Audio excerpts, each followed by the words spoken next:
Koutou katoa, good morning. Welcome to the council meeting today. We don't normally have our council meetings on a Tuesday.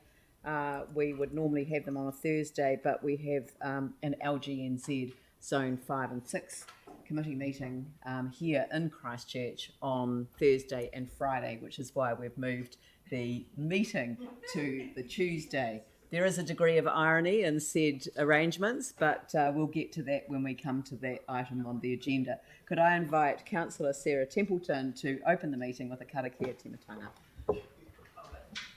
Whakataka te hau ki te uru, whakataka te hau ki te tonga, kia mā kina kina ki uta, kia mā taratara ki tai.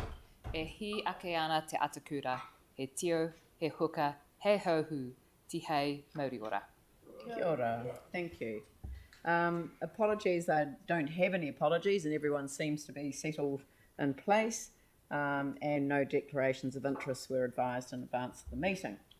We'll move on to public participation and the first is Women in Urbanism Aotearoa Ōtautahi branch, and that's happening by Zoom. Good morning and welcome. No, can't hear. Grace and Katie. Can't hear them yet. Hello, Grace and Katie, I'm handing over to you now. Ata Marie, ngā mihi nui. We appreciate your time this morning. I am Grace Ryan, and with me is Katie Chilton. We're here as representatives of Women in Urbanism, Ōtautahi branch. Women in Urbanism, next. Oh, they're not up. It just takes a second. The next. Brilliant, thank you. Women in Urbanism, is an incorporated society of like-minded women. Our mission is to transform urban spaces to be more inspiring and inclusive. Members include transport engineers, architects, landscape architects, urban designers and planners. We have 600 members in Aotearoa. Next, please. Locally, we hold a range of initiatives to raise awareness and share ideas. Next, please. This is the site of the Kate Shepherd National Memorial. It's the only national memorial here in Ōtautahi and the country's only monument for women's suffrage. Despite its central location, the site is underwhelming and lacking presence. We have formed a project team to explore this opportunity. So far, all stakeholders we've reached support the project. These include the original artist, Margaret Windhausen, Ōtakaro, the National Council of Women, the Ministry for Women, the Council Parks team, and the OMC building developers. Next, please. The memorial only shows one wahine Māori, Mere Te Tai Manga Kahia, and all text is in English. With this opportunity, we can better acknowledge the largely unrecognised wahine Māori suffragists and their sacrifices, including foregoing moko kowai, chin moko, a cultural taonga. Katie will now outline a concept we've developed. Kia ora. Next, please. I'd like to thank all the women involved in our design process to date. Paula Rigby of Ngā Tuhairi has brought together Ngā Kōrero Wahine. We acknowledge the input of Kathy Challinor and Dr. Jackie Bowring, memorial specialists who have contributed to this concept. Margaret Windhausen, the original artist, has mentioned that the memorial is lost in its setting. We know that wahine Māori do not recognise themselves in this memorial story. Many of you will appreciate that the site turns its back to the terraces and can be easily overlooked. Even for special events, there is no place to gather to remember. There is an opportunity to provide seating to allow people to reflect, observe and acknowledge. The timing is ideal with the OMC building being restored for opening in 2023. The significance of the suffragist story deserves more and better. Next. Our guiding principle for our concept is whakaranga, relief, redress, revival, recovery, restoration, rehabilitation and rescue. We have identified 6 key moves. Number 1, bringing the missing voices, a delicate extension to the figures in the memorial to acknowledge the women behind the story. 2, acknowledging the sacrifices, This element reinstates recognition of Wahine Māori in the movement, including Hene Te Kiri Karamu and Hera Sterling Munro. 3. Framing and reflecting, introducing a vertical frame to the memorial to elevate the status of the artwork and visually distinguish it from the backdrop. 4. The white ribbon, a new sinuous pathway creating a visual invitation which represents its namesake, the first woman-operated newspaper. 5. The table, drawing on the scenes of everyday women's lives shown in the memorial. The table represents the domestic and learning setting. 6. The connection, a new connection from Oxford Terrace to the Whopper Landing past the OMC building. Next. Bringing these key moves together, this is our high-level concept plan that we have developed for the space. Next. And this is our 3D vision for the National Memorial. We hope you can imagine yourselves being part of elevating the memorial's status within our city and Aotearoa. Our next steps will engage with mana whenua further and other stakeholders to further develop the key features. Next. We thank you for your time and hearing our aspirations for the site. We are seeking your support and technical advice from your internal staff to progress this opportunity so we can begin fundraising. We hope you are excited as we are. We look forward to your support in the background as we explore this opportunity for Ōtautahi. Thank you.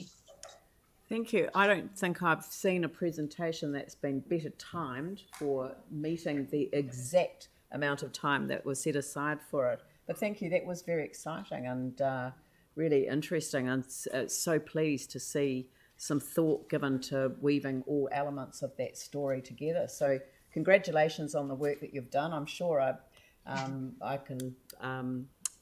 sure that the organisation will support the technical side of things so that you can start your campaign. Yeah, good.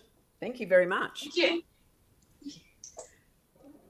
Right, the next one is a deputation by appointment, which is Christchurch Flat Water Sports Group. I've been told that if you look at the report and you have questions on attachments F to I, then these are the right people to direct your questions to, because they are their images, as I understand it. So thank you very much for joining us this morning. We've got Logan Keys, who's the Regional Manager of the Canterbury Rowing Association, Tom McIntosh and Pieter Luthi, I think, representing the Christchurch Flatwater Sports Group, presenting a deputation on item 16, implementing the City to Sea Pathway key decisions. Over to you. Thank you. Lovely, thank you. Thanks for that, Mia. You've actually done the introductions for me, which is great. Just with me today, we've got Pieter Luthi. So Pieter is a New Zealand age group kayaking representative. She's also a committee member on New Zealand's largest paddling club, which is the Arawa Canoe Club. And Tom McIntosh, member of the Tokyo Olympic 8, Olympic champion, and member of our largest rowing club, Avon Rowing Club. So we'll just go on to the next slide, if that's possible. Cool. So today we're representing 9 sporting organisations with interest in this project. We're here to support the staff's report to undertake further work to understand this concept in more detail. And by now you should all be reasonably familiar with this project. So I'll keep this reasonably brief and leave plenty of time for questions at the end. Next slide, please. So just in terms of a bit of history, water space is our playing field, and flatwater sports have been in dire need of more water space even prior to the earthquakes. We've made do with a facility that was built about 70 years ago, and all our sports are unable to meet the current demand of people wanting to take part in our sports. The regeneration plan allows for development of more flat water space at Christchurch, and here we're hoping to enable this. Next slide, please. Looking forward, as a sporting group, we're looking for certainty so we can invest our funds in the east and build a permanent home along the river. The river has many advantages for us, including proximity and accessibility via bike. It is usable in almost all weather conditions, probably except, I'd imagine, today. And the development would create an opportunity to create a unique, vibrant and world-class training and event space. Next slide, please. So just a note, early on we engaged with mana whenua through NKT. We understand the river is important to them, and it is also hugely important to us. Water sports require a healthy waterway, and we're committed to understanding the project in more detail before moving forward with it. Next slide, please. Last slide, we'll just leave the images, some images up from work we've already done. But now I'll pass over to Pieter, who will just make comment around the current safety issues at the river. Yeah, so I just wanted to cover some of the health and safety issues we're currently facing. At the moment, the river's pretty much at capacity for us to operate safely with the numbers of sports people we have, and the numbers are only continuing to grow. The rowing clubs aren't far off that. So obviously we do currently have safety protocols in place, which all the river users are aware of, and they do adhere to, but just due to the number we have on the water at once, we still have many, just due to human and novice. In particular at the kayak club, we introduce members from the age of 9 and up, so it's often too dangerous for our younger athletes and beginners to access the water during peak times. As well as this time of year with all the school rowers getting out, and talking to the kayak club members, many of them have been involved in incidents, falling out into the water, getting hit. So yeah, we'd really benefit from having bi-directional use of the river. It would encourage more people to get out and get involved in our sports in a safer venue. Thank you. And I'll pass now over to Tom just to give his perspective on the proposal. Cool. Thank you, Logan. And hello to the Christchurch City Council. I'll just kick things off by reiterating my thanks for a youth development grant I received in 2017 and 2018. So that grant from you guys went towards a lot of my nutrition leading up to the under 23 World Championships, where one of them we were fortunate enough to come home with a bronze medal in Poland.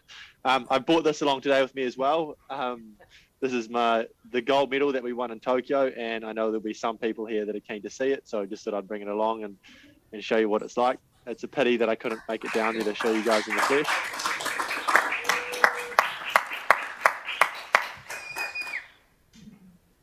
Oh, thank you for that. I'm glad you enjoyed it. So just reiterating what Logan and Peter said, I think this is just a fantastic idea, and from competing in New Zealand and overseas, internationally they have lots of these venues around the place, and while it's fantastic for the water sports because it's a venue for them to compete on, it's actually great for the community. So what we see when we train in places like Germany, Austria, or wherever it may be in Europe, they have these awesome facilities and there's lots of athletes competing and training on there, but there's also cafes, event centres, people out there having picnics. So while it attracts a lot of athletes, it also attracts a lot of community members there as well.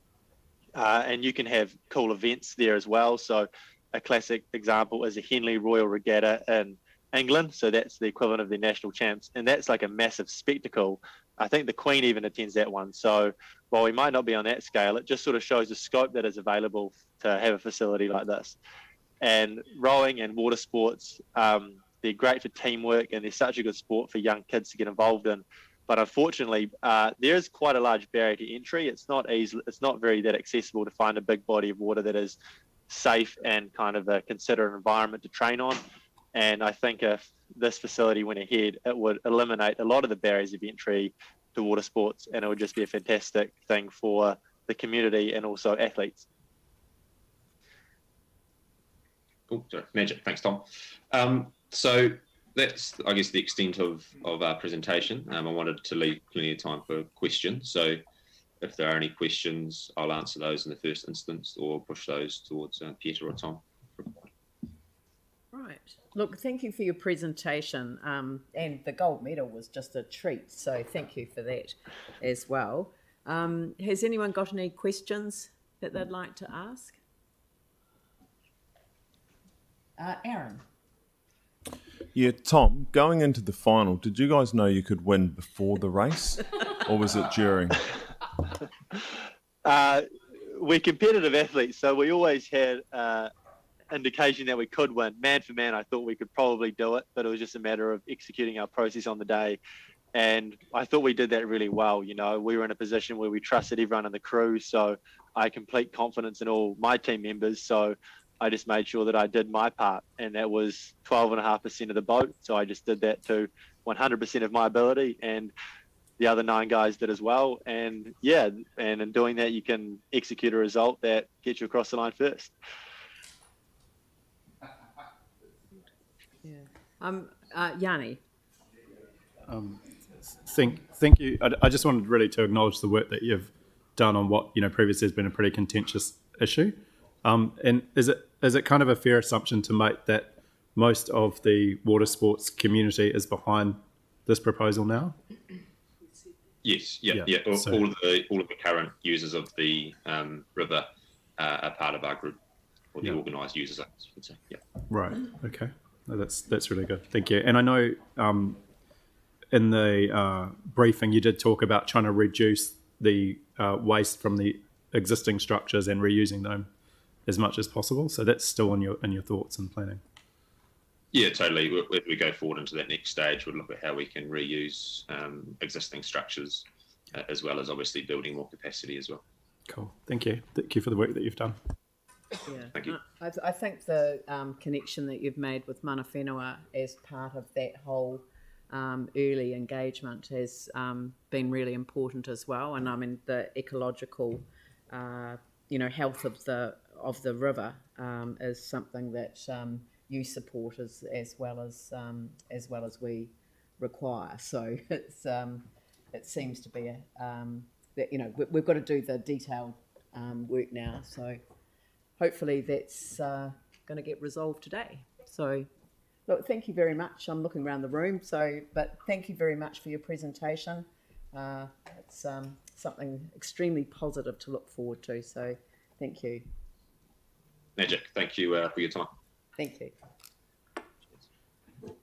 Right, the last of the deputations is Royal Forest and Bird Protection Society regarding Wairewa Reserve 3185 Change in Trust. That's item 9, and we've got Nikki Snowyank and William Jennings online. Thank you. Over to you. Kia ora, is that over to me, please, Madam Mayor? Kia ora, my name is Nikki Snowyank and I'm the Regional Conservation Manager for Forest and Bird, and I'm here with Will Jennings, our lawyer. And as the Mayor suggested, we are going to talk to agenda item 9, the Wairewa Reserve. I guess you probably know the background, that we've been to talk with the Deputy Mayor and the staff about our concerns, and we just wanted to speak today to reiterate those. I just want to stress the absolute ecological importance of the Wairewa Reserve, and which is detailed in the Council's own significant ecological site report, and also its relevance in terms of the wider Kaitariti ecosystem, much of which has disappeared and some of it quite recently. So Forest and Bird is really concerned about further loss of ecosystems like this, especially in the coastal area and in the Canterbury, the Christchurch district. We think that our Forest and Bird recommends that any change in purpose of the reserve needs to strongly reflect a priority to protect and enhance the ecological values above all else for this reserve. And we have articulated that in a letter to staff and the Deputy Mayor, and we are concerned that our recommendation has not been included in the new proposed wording. Will is going to talk a little bit more to that and explain what our exact wording was and our frustrations with the process. So thanks very much for the opportunity to talk today, and we're happy to take any questions at the end. Kia ora. Thank Will. you. Hello. Yes, just wanted to speak to that. Forest and Bird understands that this land is designated by the council as a significant ecological area, and it's also, from our understanding, is the finest example of these ecological values in New Zealand. Forest and Bird has proposed some wording to the council, which was just to protect and enhance the ecological values present, because Forest and Bird understands the intention was to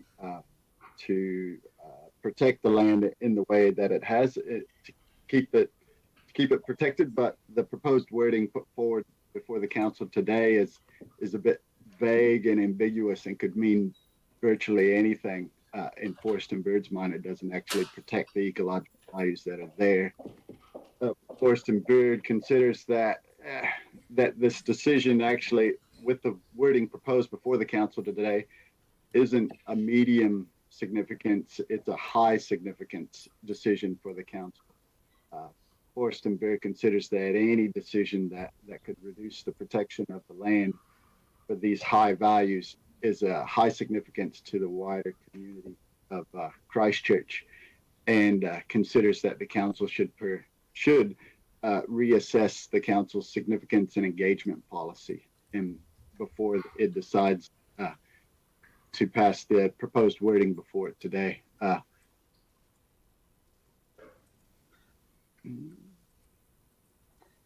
Basically, and I've really got nothing further to add. Just happy to answer any questions along with Nikki. Okay, thank you. Do we have any questions? Andrew, did you? Yes. Thanks very much indeed for the presentation this morning, for coming along and speaking to us. So if the wording of the resolution was strengthened to include, as we discussed, reference to the ecological values and ecological significance of the site, and obviously providing a level of protection through that, presumably that's something that you would support, although what I'm hearing is a suggestion that we need to review the significance and engagement policy before making this decision, which is somewhat different than the changed wording that we've been discussing that I'd expected would be acceptable. I'm keen to just to get some further comment on that. Yes, thank you, Deputy Mayor. Sorry, is everybody still there? Yep, we are still here. Yes, from Forest and Bird's perspective, it's the wording that's before the council today that makes it such a high importance risk, because if that wording was to be passed, then that would change, then that wouldn't actually protect the ecological values that are present on the site, Deputy Mayor. If the wording that Forest and Bird has put forward, which was simply to protect and enhance the ecological values present, that would reflect the current management of the land and as to what's been going on from what Forest and Bird understands with the land for the past few years, in order to get that status of such a fine example of the ecosystem there. So are you suggesting that we should remove the wording that talks about the social and cultural aspects of the land, or that we should simply add in the wording which you've requested to add to that paragraph 2 in the report? From Forest and Bird's perspective, it would prefer to see social or cultural aspects of the land, of social or cultural aspects removed from that statement. The enhancement of the ecological or environmental values, the enhancement or protection. All right, thank you. That's answered the question. Thank you. It's very good. Look, thank you very much for making the time available to Zoom into the meeting. I know that it's not ideal in terms of engaging on these important issues, but thank you very much for going to all of this trouble for us. Much appreciated. Thank you. Thank you very much for the opportunity. Thank you. Yes. Bye-bye. Bye. Right, the next item on the agenda is a presentation of petition. Matt Ducey, MP for Waimakariri, and Grant Harris, presenting the petition on the speed limit on Martian Road.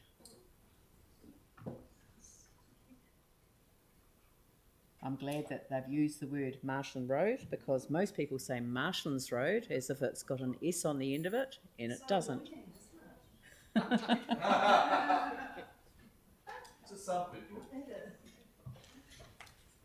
You there, Matt?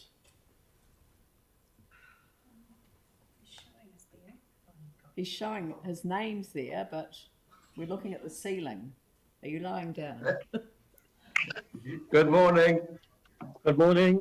I have been accused of being very relaxed, but not that relaxed I'd lie down during a submission. Well, we can't see you at all. I can see Grant. I know. So... Apologies, there's obviously something wrong with my camera. It seems to be blurred, so I'll just have to go by audio link if that's okay. Yeah, no, that's fine. That's fine.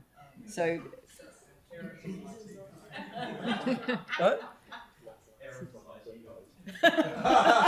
I actually live in the Waimakariri ward. I think you'll find that Enable doesn't quite get to all households. So, right. Well, I'll hand over to you, Matt, or Grant. I'm in your hands, so I'll hand over to the both of you. Cool. Thank you, Ms. Mayor. Good morning, everybody. Hope you can hear me nice and clear. Actually, I'm only about 5 minutes away from the council too, so there's probably no excuse. But I'll quickly sort of start off. Look, we formally agreed to the petition and certainly what I'm going to present today. Firstly, I just want to say good morning to the Mayor and to the councillors. Thank you for letting us have this time to present what we've got to present. My name is Grant Harris. I live in North Canterbury. I work in Christchurch. I travel down Martians Road 5 to 6 times a week. And just on the other note too, I want to thank Mr. Ducey and Ms. Dangerfield for your support and the work that you've done around this as well. I'm sort of hoping that the councillors, I know that you're all busy, have read the submission that we have sent, and certainly open for questions after that as well. I've only got about 3 or 4 things to talk about, and then I'm going to hand over to Mr. Ducey, who we can't see. My goal today is for the council to investigate the speed limit and also to reinstate the speed limit back to 70 k's on Martians Road. When I talk about Martians Road, I'm actually not talking about the whole lot of Martians Road, just specifically from Cheney's Corner to Preston's Road, because I think, as we all know, from Preston's Road into QE2 Drive, it's incredibly busy. So I actually do support that speed limit being at 60 k's with the BP, the McDonald's, the lots of more houses and the fruit and veggie and so on like that as well. Look, just to give you a bit of an example, look, I've been doing a wee bit of a survey myself in the last 4 months, Monday to Friday. There's only been 3 cars and 1 truck doing 60 k's an hour along that stretch of the road. And the rest of the vehicles have been doing between 70 and 75 k's an hour. And to me, I think that's reasonably common sense. Look, and I have spoken to lots of people, and particularly that that go down that way. They were surprised that it actually was dropped back to 60 k's. And they feel very strong that, and we talked lots about what the speed limit should be, and all agreed around that 70 k's an hour. And we think, that's a good common sense speed around that, bearing in mind that all crashes actually aren't caused by speed. That there is other reasons why people crash as well. Just the last thing I want to sort of raise before I hand it over to Mr. Ducey. Look, the thing I did actually find really interesting around when the council decided to drop the speed limit, that they actually opened up a motorway beside Martians Road and made that speed limit 100 k's an hour. I did find that a bit interesting in the content where the traffic has definitely decreased a lot more since that motorway has actually opened up along Martians Road. But my very brief bullet points I just want to make, and I'm happy to hand over to Mr. Ducey. Thank you very much, Grant. Matt. Thanks, Grant, and a very good submission. Can I just acknowledge Grant? Grant's a really humble guy who works in the Christchurch City Mission. working with some of the most vulnerable Cantabrians and does fantastic work. And I'd just like to acknowledge the work that Grant does. 3 quick points for me, please. One is actually I've been quite surprised by the level of response to this issue. This seems to have really hit a nerve. There's a frustration out there. We're currently sitting at 1,667 signatures and growing by the day. And when I've posted this issue on my social media, it creates thousands of responses. So as elected representatives, we're all aware of the barometer of issues that come across our desks, and this clearly is one of them. When I've had a quick look at things like crash data, as well as the submissions that were pretty much in favour of keeping Marston Road at 70 kilometres an hour, it's unsure how the evidence has led us to the reduction from 70 to 60, and that's why we're asking the council to have a look at this again to reinstate to 70. And the final point I'd make is there seems to be a growing concern, and I know Christchurch City Council and other councils in the South Island have spoken out about this, and that's the level of funding they're receiving from NZTA to support the maintenance and upkeep of our roads. And I do hope we're not leading to just a default position of reducing speed limits rather than investing in our roads to maintain the current speed limits. Fair to say, I think Cantabrians are feeling fairly fleeced and forgotten as our road user charges are sent up to Auckland for pet projects. So I do hope the result of reduction from 70 to 60 is not a result of that lack of investment that we're currently receiving. Thank you very much. Thank you very much. The recommendation that we have in front of us is that the council refers the petition to the mayor, and that's because I chair the council, which is where the decision was made. And thank you both for the petition presentation. So I'll move that. Do I have a seconder for that? Yep, Aaron Keown. I'll put that motion. All those in favour say aye. Those opposed say no. That's carried. Look, thank you both very much. These 5-minute presentations around petitions, when you've gone to all the trouble of collecting so many signatures, always seems, sort of, small. But I will work with staff on a response to the petition. So thank you very much for your presentation this morning. Thanks for your time. Thank you. Thank you. Have a good day, everybody. Same to you. All right. The next item, Council and Civic Awards Committee minutes, 3 for confirmation. I'll move those. Do I have a seconder? Yanni Johansson. I'll put that motion. All those in favour say aye. Those opposed say no. That's carried. And now we'll move on to the Community Board monthly reports. And we have first up Waitai Coastal Burwood Community Board, Kelly Barber. Welcome.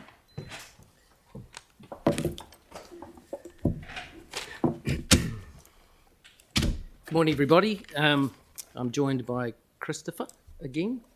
Probably the big news in the Coastal Burwood Ward has been the by-election, which has just been completed. So there were 7 candidates, 5,600 votes cast, which represented about 34% of the eligible voters.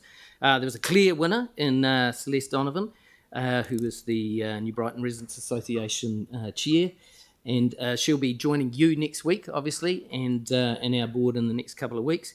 It was difficult to campaign under level 2, but from the inside, it was a really good process. It was run well, and the communication from council was absolutely fantastic. So I just want to pay a bit of respect for Jo Daly and her team, who I felt ran a really good by-election. So we just wanted to mention that, and thank you for that. Thank you, and much appreciated. That's very generous, and great. Yeah. Thank you. Yeah, no, it's always good, when there's so much interest, 7 candidates, which is a lot for a by-election, and we didn't get a lot of opportunities to get together because of level 2, but there was lots of activity on social media, etc. And I think for the heart of local government to remain strong, we need to have a lot of interest in campaigns, and I thought it was really well run, and a good clear winner and a good result. So doesn't always work out the way we all want, but it was good. Great, and thank you very much. Yeah, moving on.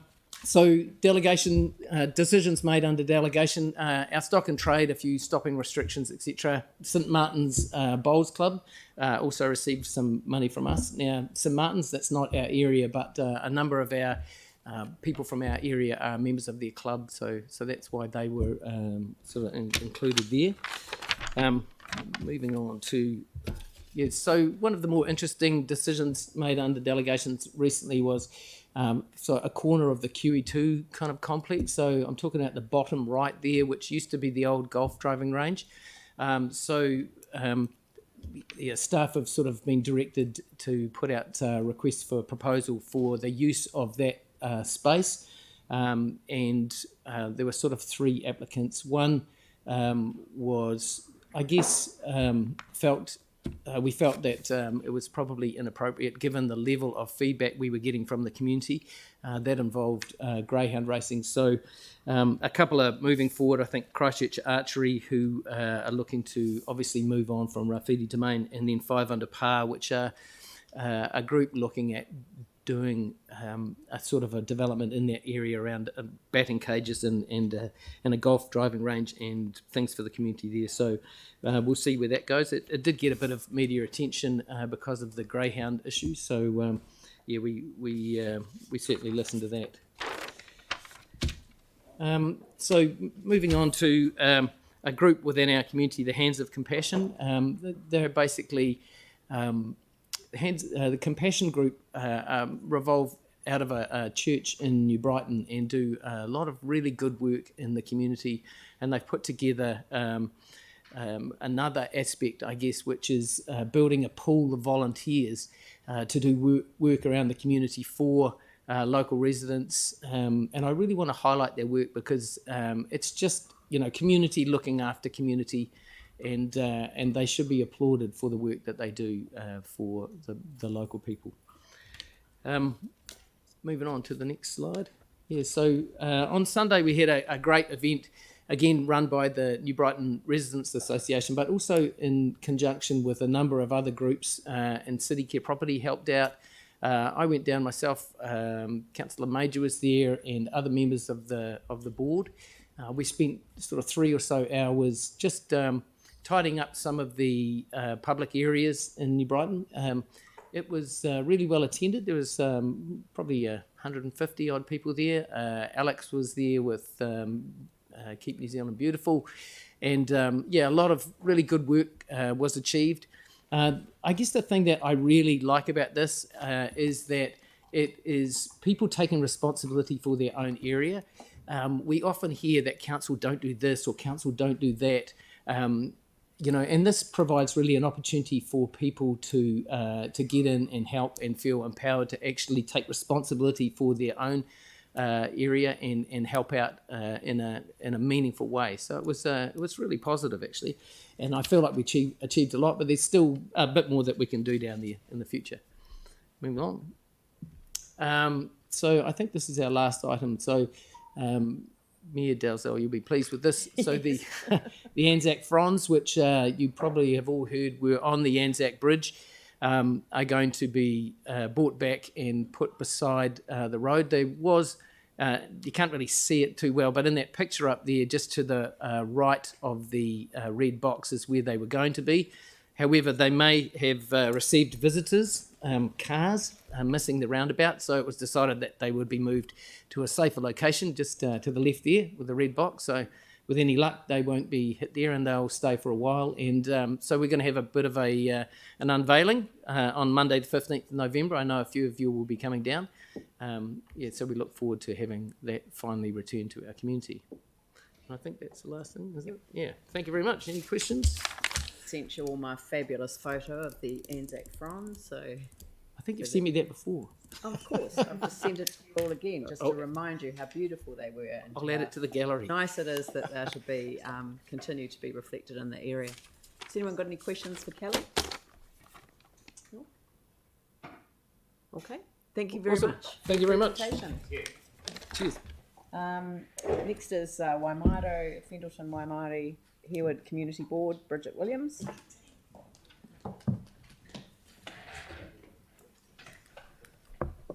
Tēnā koutou katoa. So I also have Marianne with me as well, presenting the report too.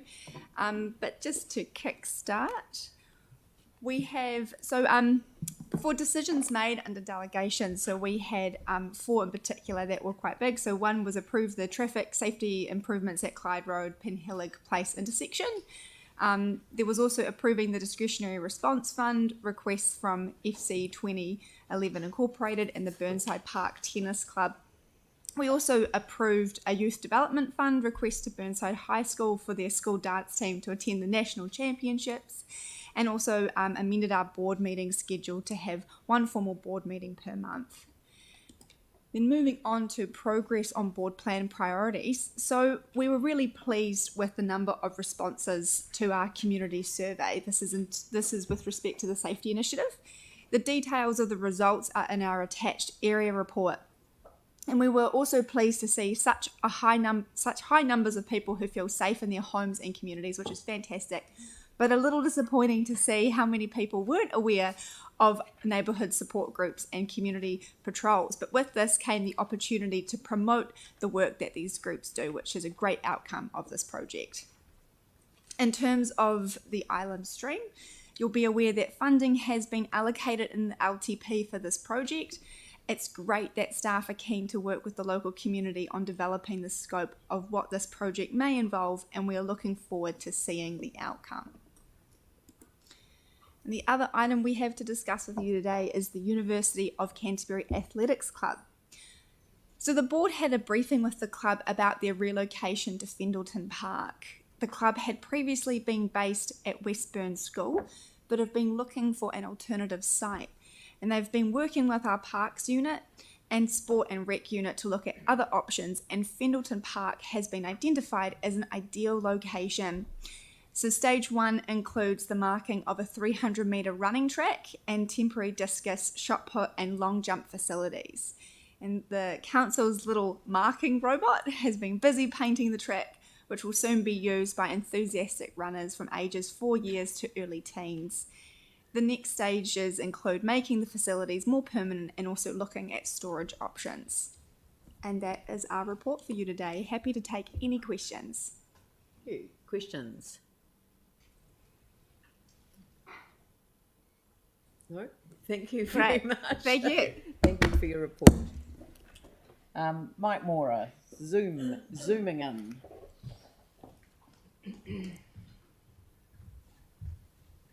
Good morning, all. Thanks very much for allowing me to zoom in this morning. It's pretty miserable out there, but anyway, I'm tucked up at home, so that's fine. And our staff have been busy with COVID checks, as you'll see in our report, and working with the community to try and encourage more and more people to actually have the COVID jabs. So that's really grateful for the team to be doing that. And now, following their presentation on the screen here, we've got the Hello Hornby event coming up on the 12th of March. There's a committee in place to and been working away on that. That's an event that's going from strength to strength. That's really good. And this Saturday, we've got our community Let's Have Fun Community Day in Riccarton. So that's another opportunity. There will be social distancing in place, etc. But there will be sausage sizzle and people having fun down there. So send them for a jab as well. It's an opportunity. It's an opportunity. That's right. So I'll be there anyway, and I think Megan's coming down as well. Megan Woods, to encourage people to have their jabs. Good. So we're looking forward to that. Moving on then to our next slide. Disc golf, yes. That seems to be a growing sport. They've already had a day on the 26th of September in the Warren Park in Hornby. So that's something that we're going to have a golf course, a disc golf set up at Warren Park. So that's something new for the community to get out and active with. So we're really looking forward to that developing. And the next slide, please. Yes, overcoming the challenges of being under level 2. They had 2 speed dating workshops, and they were very, very well attended, and there was a lot of information coming out of those 2 workshops. So we're really pleased. There was 23 representatives at those meetings and 100 pieces of feedback on the strategy. So there was a wide range of people represented there: resident association, community development organisations, multicultural youth and older people services agencies. So that was a more informal way of being able to provide feedback for the rather than going online and filling in the forms. So that was well done to staff for organising that. Good work. And oh yes, the Hallsville Bowling Club. Of course, Hallsville's growing like crazy, and we're really grateful that we've got that extra. Years ago, we got that extra land around the Hallsville domain that was going to be houses. We got 11 hectares of land, extra land for the domain, and when we look at it now, that was a great achievement from our community board and the community to get that land retained. So. And it's been great for the club to be able to get a loan to put those new greens in. So that's very, very exciting. So thanks to the organisation for making that available. And our next screen is now Fastball 45 tournament. Oh my goodness me! That's something that's taken a real interest in the community, and that was run by the Canterbury softball season, and they had 3 diamonds were used at the domain for that, and they had social distancing, so they had 3 different pods at the 3 different diamonds, and there was 12 men's and women's teams from around Canterbury and Nelson participated, and in the T20 or sevens form of the game. So each game lasting 45 minutes. But Parkins from Christchurch unit took out the men's competition, and Sydenham Kuriru at the women's competition. But they will be joined by the next 3 teams to compete in the Southern Regional Playoff in November, which is going to be televised on Sky. The winning male and female teams are scheduled to play off against their northern and central counterparts in December. So that's something, it's a new sport that's growing, and that's the second sort of new sport that's growing in the area, and that gets people out and active. So that's quite exciting for that to be kicked off in Hallsville.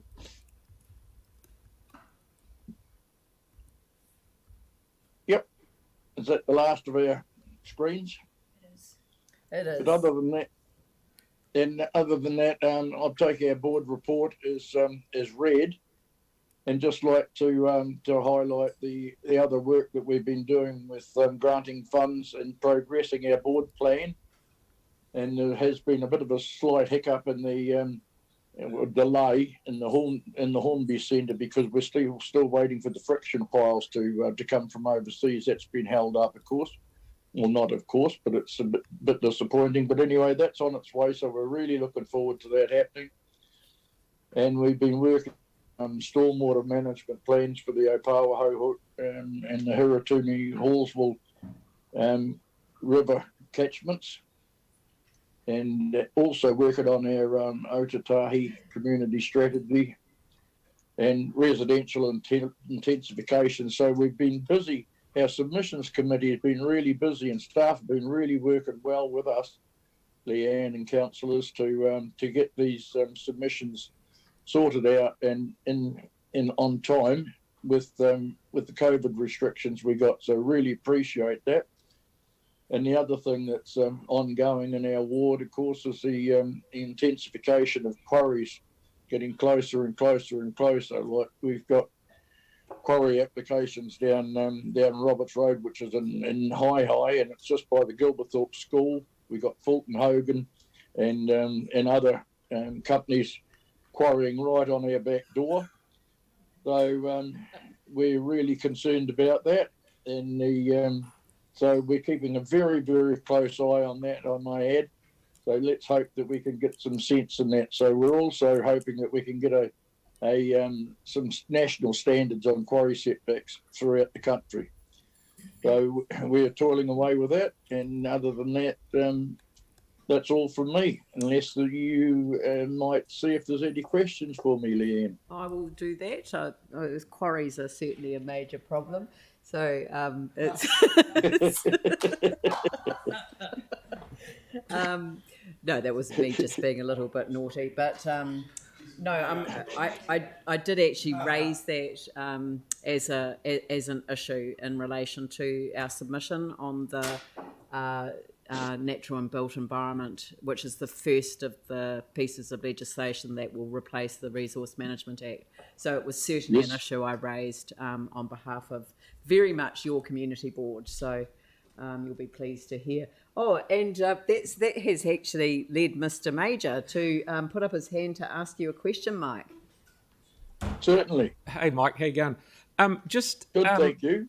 Just, are you aware that the Fulton Hogan quarry, which is the one closest to the houses in Gilberthorpe Road, has only got probably 6 months to maybe a year to go, and then Fulton Hogan are looking to cut the sides down and give it to the council as a reserve? No, what I understood was that was going to be the Lunny development post earthquake, because it was a priority residential greenfield development that Lunnies were going to undertake. Fulton Hogan came along and said, hang on, we're property developers as well. We'll quarry this, and we will build, once we've quarried it, we will build a subterranean development in there. So they're not going to fill it. And that was going to be, and there's a road to go from Roberts Road through to Buchanan's Road through the middle of that. So that was the plan. Fulton Hogan said we're developers, property developers, as well as. Can I subsequently rule the question out of order? That was their plan. So I think that perhaps that just to let you know that I know a bit about it. Yes. Yeah, right. No, you're not quite right. Thank you for sharing. Right. So So thank you, Mike. That's the end of your submission. So thank you very much for your presentation. Thank you for staying at home in the warmth of your home and not venturing out into the weather that we have at the moment. Could I invite Waikura Linwood Central Heathcote Community Board, Alexandra Davids, to come forward.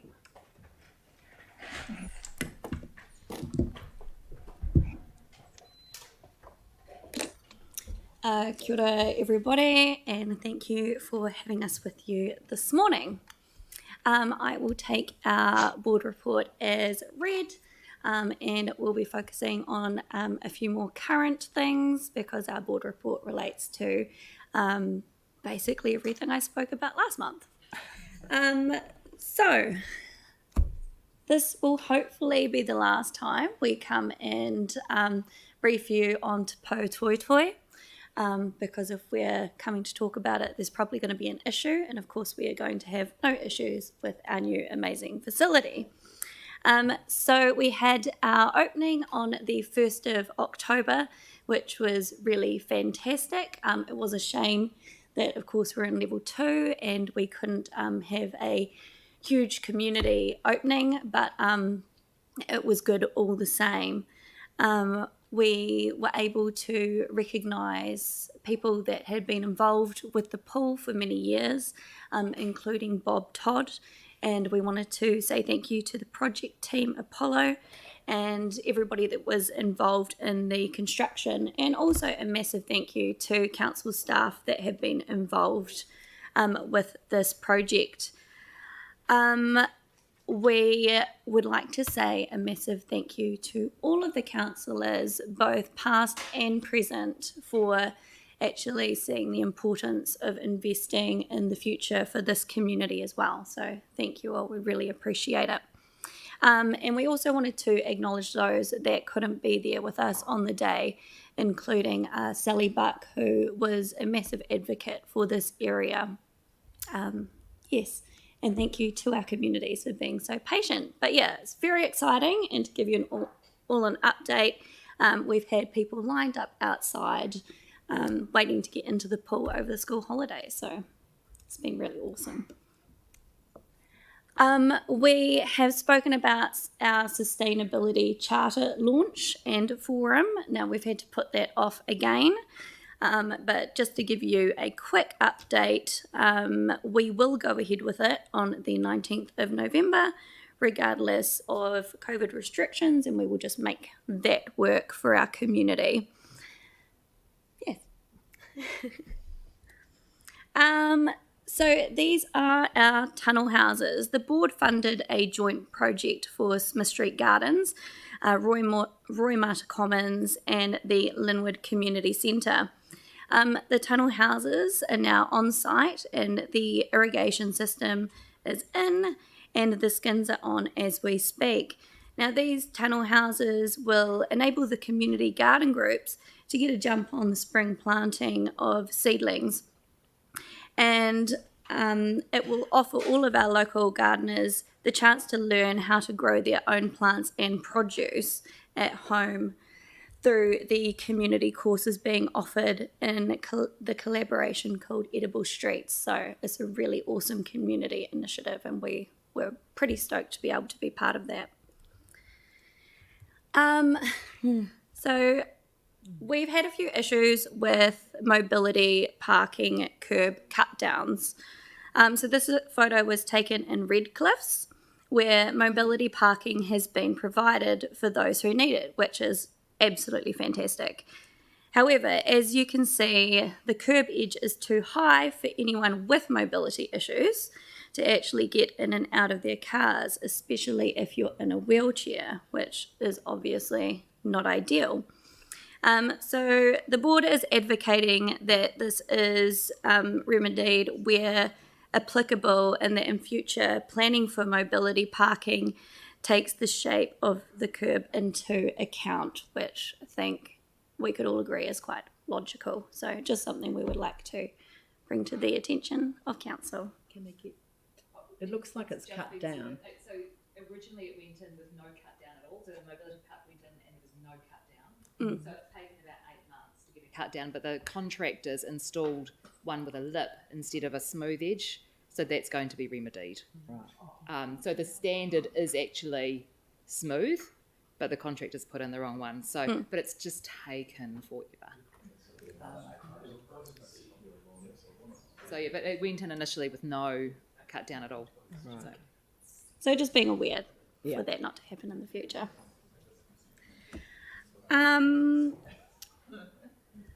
So moving on to a cemeteries byline review discussion. So the board has recently received speakers from the public on this matter, and we are advocating to council to update the cemeteries bylaw and handbook and align them to the cemeteries master plan. The rules about adornments on grave sites are clearly laid out in the handbook. However, some families have found they do not meet their cultural needs and have added adornments, and adornments made from unspecified materials, regardless of the rules. As adornments have been added, this has led to other families following suit, and the number of adornments on grave sites continues to grow. This adds to the costs of cemeteries maintenance and has caused distress to families who specifically chose unadorned sites. The bylaw review and handbook were updated in 2018 and are not due to be redone until 2028. However, this is a very sensitive subject and matter and has financial and reputational implications for council. So the board is advocating to council that this matter is responded to as swiftly and as carefully as possible. It would also appear that the cemetery's master plan is misaligned with the current bylaw and guidebook, and the board advocates that the work undertaken includes realigning these documents as well. So we are just wanting to start that conversation and get some work happening so we can start working better for all of our cultures within the city.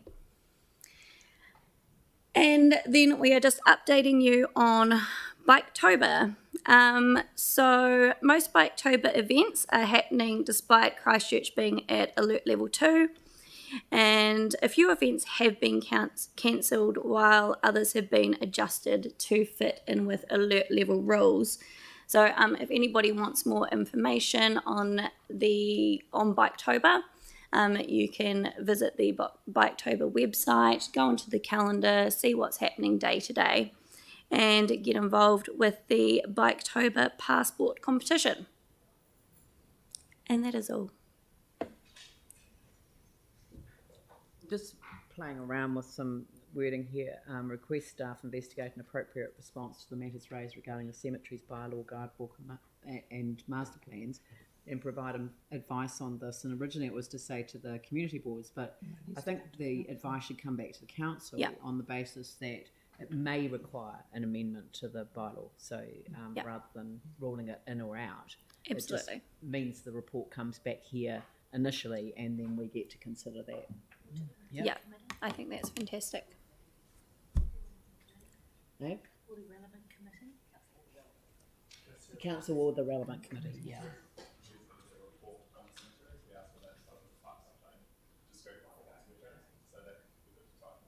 Yeah. Yeah. All right. Any questions for Alexandra? Cool. Yanni? Just a brief comment on the Te Poi Toitoi, if I may. Just to also acknowledge the late Rod Donald. I just wanted to place on record that Rod was a huge supporter of the Linwood pool, or a southeast pool. He's the first person I can recall that raced it with me when I was very young, in fact half my age. So I just wanted to acknowledge Rod and just thinking of his family. And unfortunately he's passed away and couldn't be there, but he was a keen supporter right from probably about 20 or maybe 25 years ago. Thank you. Thanks. All right. Thank you. We'll come to the amendment when we get to it. Yeah. Thank you very much, Alex. Next is Emma Norris, and she's joining us by Zoom, Waipapa Papanui Innis Community Board. Kia ora koutou. Thank you first up for the opportunity to present today. We're going to take the report as read, and I'll just highlight a few things that are happening in our area. First up, decisions made under delegations. Last month we allocated the funding for our board projects for this year. We have our youth recreation events, community liaison and events, and of course summer with your neighbours, all running as usual. But this year we're changing how we go about running our Garden Pride, Edible Garden and Community Service Awards. We want to be able to recognise the recipients of these awards, but also want to keep the budget as low as possible so we can leave money in our discretionary response fund for other community needs. So these awards will look different to previous years, but will still be just as special for those receiving them. You'll also see on there we approved some P3 parking on school days on Courtney Street. That's part of the Innovating Streets project around St Albans School, where council staff have been working with pupils from the school to make that area safer for them. Next slide, please. Here's just an update on Kohunga St Albans Community Centre. This obviously opened in April and it's been going really, really well since then, despite not being able to operate to full capacity under Alert Level 2. Many different groups are using the space for meetings, classes and gatherings, including the ever popular St Albans Neighbour Net which is where people can go along and get help with their technology from volunteers. That's back after a 10-year break, so that's great for the local community. Council staff are working with the St Albans Residents Association on a few teething problems with the building, but hopefully they'll be sorted soon. Next slide. We also wanted to give you a quick update on the progress of Te Ōrahau Aotearoa's Whare Wawata, which Council contributed funding to at the end of last year. As you can see from the photo, construction is coming along well, with the building really taking shape. And Te Ōrahau and the wider community are getting really excited about the opportunities this new space will offer. It'll be a place where tamariki, rangatahi, whānau and hapori can come together, connect with themselves, each other and their whakapapa. And then finally, looking ahead to the future, our board's really grateful for the money that was allocated in the long-term plan for a feasibility study for 10 Shirley Road, and also the funding that is at the end of the long-term plan for a facility on the site. Staff are working on this at the moment, and our board is really looking forward to working with the community and hearing their ideas for the site. And that's it from us. Very good. Do we have any questions? Nobody seems to have their hand up. So thank you very much. Oh, sorry, Pauline. Just to add to that, Emma, we had a item on last week's agenda, Winston Ave, and the developer there, Max, what's his name? Pekaski? No, Max, someone. Anyway, they're working with the council on redoing some parking and some landscaping in Winston Ave, and I think the developers are funding most, if not all of that. But the thing was that he spoke so highly of the council staff here and how good they are to work with and what a great collaboration it is, and it's going to be a really good outcome for that street. So I really think it's worth shouting out when this organisation has really great staff members producing good results in partnership. Have you got anything to add to that? Have I missed anything out? No, thanks for bringing that up. Yeah, it was good. Cheers. Lovely. Thank you very much. Thank you, Emma, and thank you for zooming Thank you. in. Carolyn Potter, Waihoro Spraden Cashmere Community Board. Kia ora tātou. I'd just like to just mention that for years in our annual plan and long-term plan submissions, our community board supported the swimming pools to be built or having been built on either side of us. And I'm delighted to hear about the successful opening of the Linwood Pool. It'd be great to see Te Pou Toi Toi. Great name. And I look forward to having a look at it. Decisions made under delegation. The thing I'd like to point out is the Lincoln Road proposed bus shelter. Councillor Coker and I were part of the hearings panel that rejected the City Council's proposal for the bus shelter, recommended that another site be looked at, and there was an insurrection in the ranks on our community board and we were outvoted. I'm still feeling fairly humiliated. What was that, Tim? No, I know. Contract out on your life, mate. Progress on the community board plan priorities, and this is the Cashmere Worsleys Hoon Hay intersection. There were some hiccups at the beginning when the Craycroft shops didn't feel that their access was being properly provided to them in the middle of the build, but since then it's gone extremely smoothly, and some of the side roads with humps to avoid rat runners are open again now, and it looks really good. And I look forward to it, actually. It may even help other residents get on and off the hill with the pulse that will be provided by the traffic lights. And that will be interesting to see, actually, because many residents complain about Dyers Pass exit and Hexhorn Road exit, and we look forward to finding out if there will be a positive impact further down the road.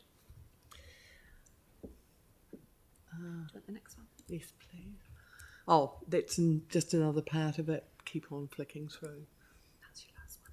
And this is age-friendly. Spraden Cashmere is a older person's project that's been underway in Spraden Cashmere, because we are the ward with the highest number of older people in Christchurch.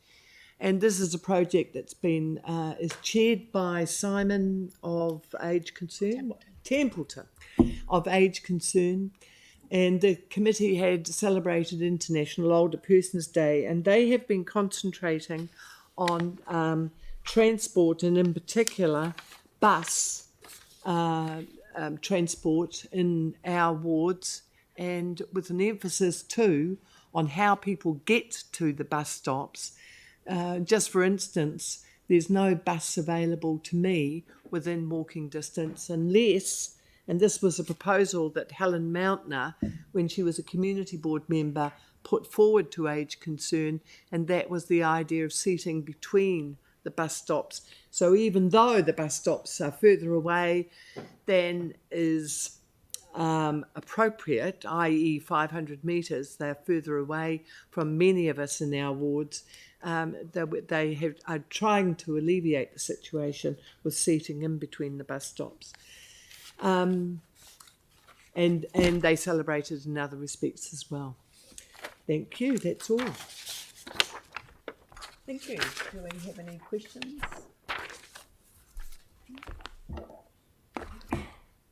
Oh, Yanni.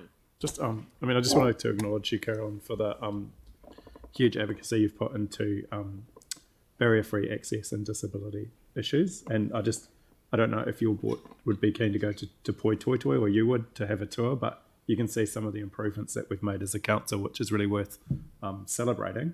And that's in a large part thanks to the continuous keeping us honest at this table and at a board level of the issues that you've put forward. I still don't think that we're meeting the standards on disability access that we should be, and but that's not the point today. We should be celebrating some of the successes as well. Yes, I would have loved to have gone to the opening, but we didn't get the invitation till the day before, and that does not matter. It was level 2, and it's difficult. The numbers were restricted. But we might see if we could invite the boards to It doesn't go through matter at all. But it would be nice. good to organise some Yeah. tours for people like yourself. Yeah. Great. Yeah. All right. Yep. Thank you very much. And Te Pātaka o Rā Kaihotu, Banks Peninsula Community Board.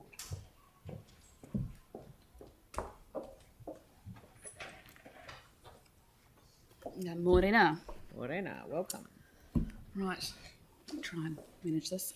Firstly, with regards to item 9 on your agenda, the Wairewa Reserve 3185, which is Part A, it has been brought to the board's attention that there needs to be a small change to our recommendation. At our board meeting yesterday, it was discussed, and as a board recommendation, we are happy to change the recommendation from the enhancement of environmental, social, or cultural aspects of the land to enhancement of ecological, social and cultural aspects of the land, as we feel we're happy that the change is still fitting with aspirations of the reserve. So just that I'd get that in while I can. Thank you for doing that, by the way. It was much appreciated to, to receive that feedback and then to consider it as a board in time for considering today. It's much appreciated. Yeah, no, we understand, and like I say, it is still very fitting with the aspiration. So, no, thank you for that. Right, so decisions made under delegation. Despite the ongoing COVID-19 restrictions we've been facing, the board continued to meet and carry on business as usual. In doing so, we're happy to approve the official name change to correct the misspelling of McRae's Road. The road was named after the late Lawrence McRae, whose family had previously raised the issue with the misspelling with the board and council. So we look forward to having that resolved for the family. The new stop control against Totara Drive will help mitigate some of the safety issues that have been reported due to additional developments in the area with increased traffic. We also provided $500 to the Governor's Bay Community Association towards printing costs of their association newsletter, the Bay News. This will help ensure those community members without online access.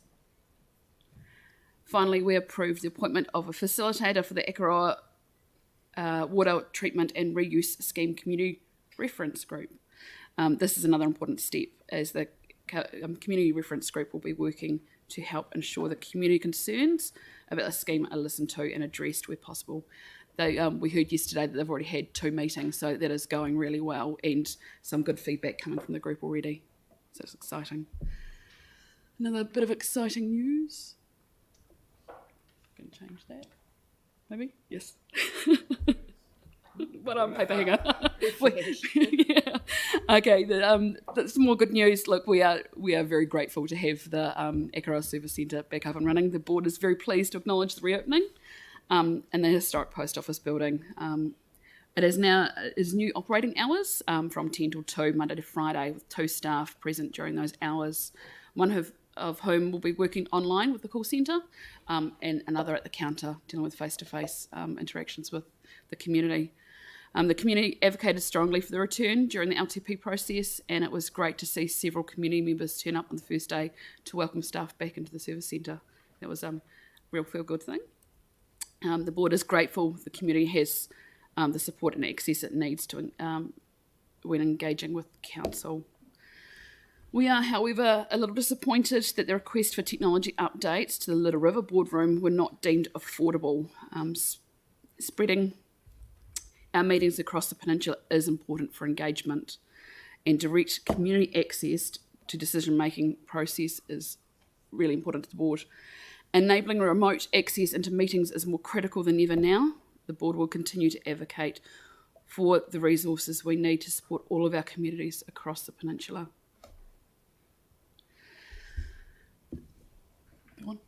Yes, it works. Recent improvements to the Diamond Harbour Wharf are underway after slipping hazards formed over the winter. Repairs to the deck have been started, including inserting a small section of boardwalk to ensure our community members can safely access the wharf. Another community improvement we're happy to share with you is the addition to the new bus shelter at the Hilltop. The shelter will make a big difference to students and parents, especially in times of bad weather. We sincerely thank the traffic operations team, especially Andrew Hensley and co, for work on this, providing a shelter in collaboration with Waka Kotahi. So that was a fantastic find for the team to repurpose a bus shelter that was no longer needed in the city up to the Hilltop, as you can expect. The Hilltop is quite rough in bad weather, and when children have to wait for the bus, it's not pleasant. The push button, right. The board shares the community concerns about reduction of funding to the Ekaroa Museum and the impact that it may have on the levels of service. A 10% cut to the operations budget, around $40,000, represents a significant challenge for the museum. The museum is open 7 days a week and is the only free cultural facility in Ekaroa, and nearly 50% of the visitors are Christchurch residents. Ekaroa may be a small town, but has got some big stories to tell, and the museum is where people find out about them. They deal with almost 400 inquiries a year around family histories and the collection. We understand and share the concerns of the community and visitors who value this incredible collection and the services the museum provides, and we'll continue to look for ways to support any effort in maintaining the existing levels of service. I think that is us.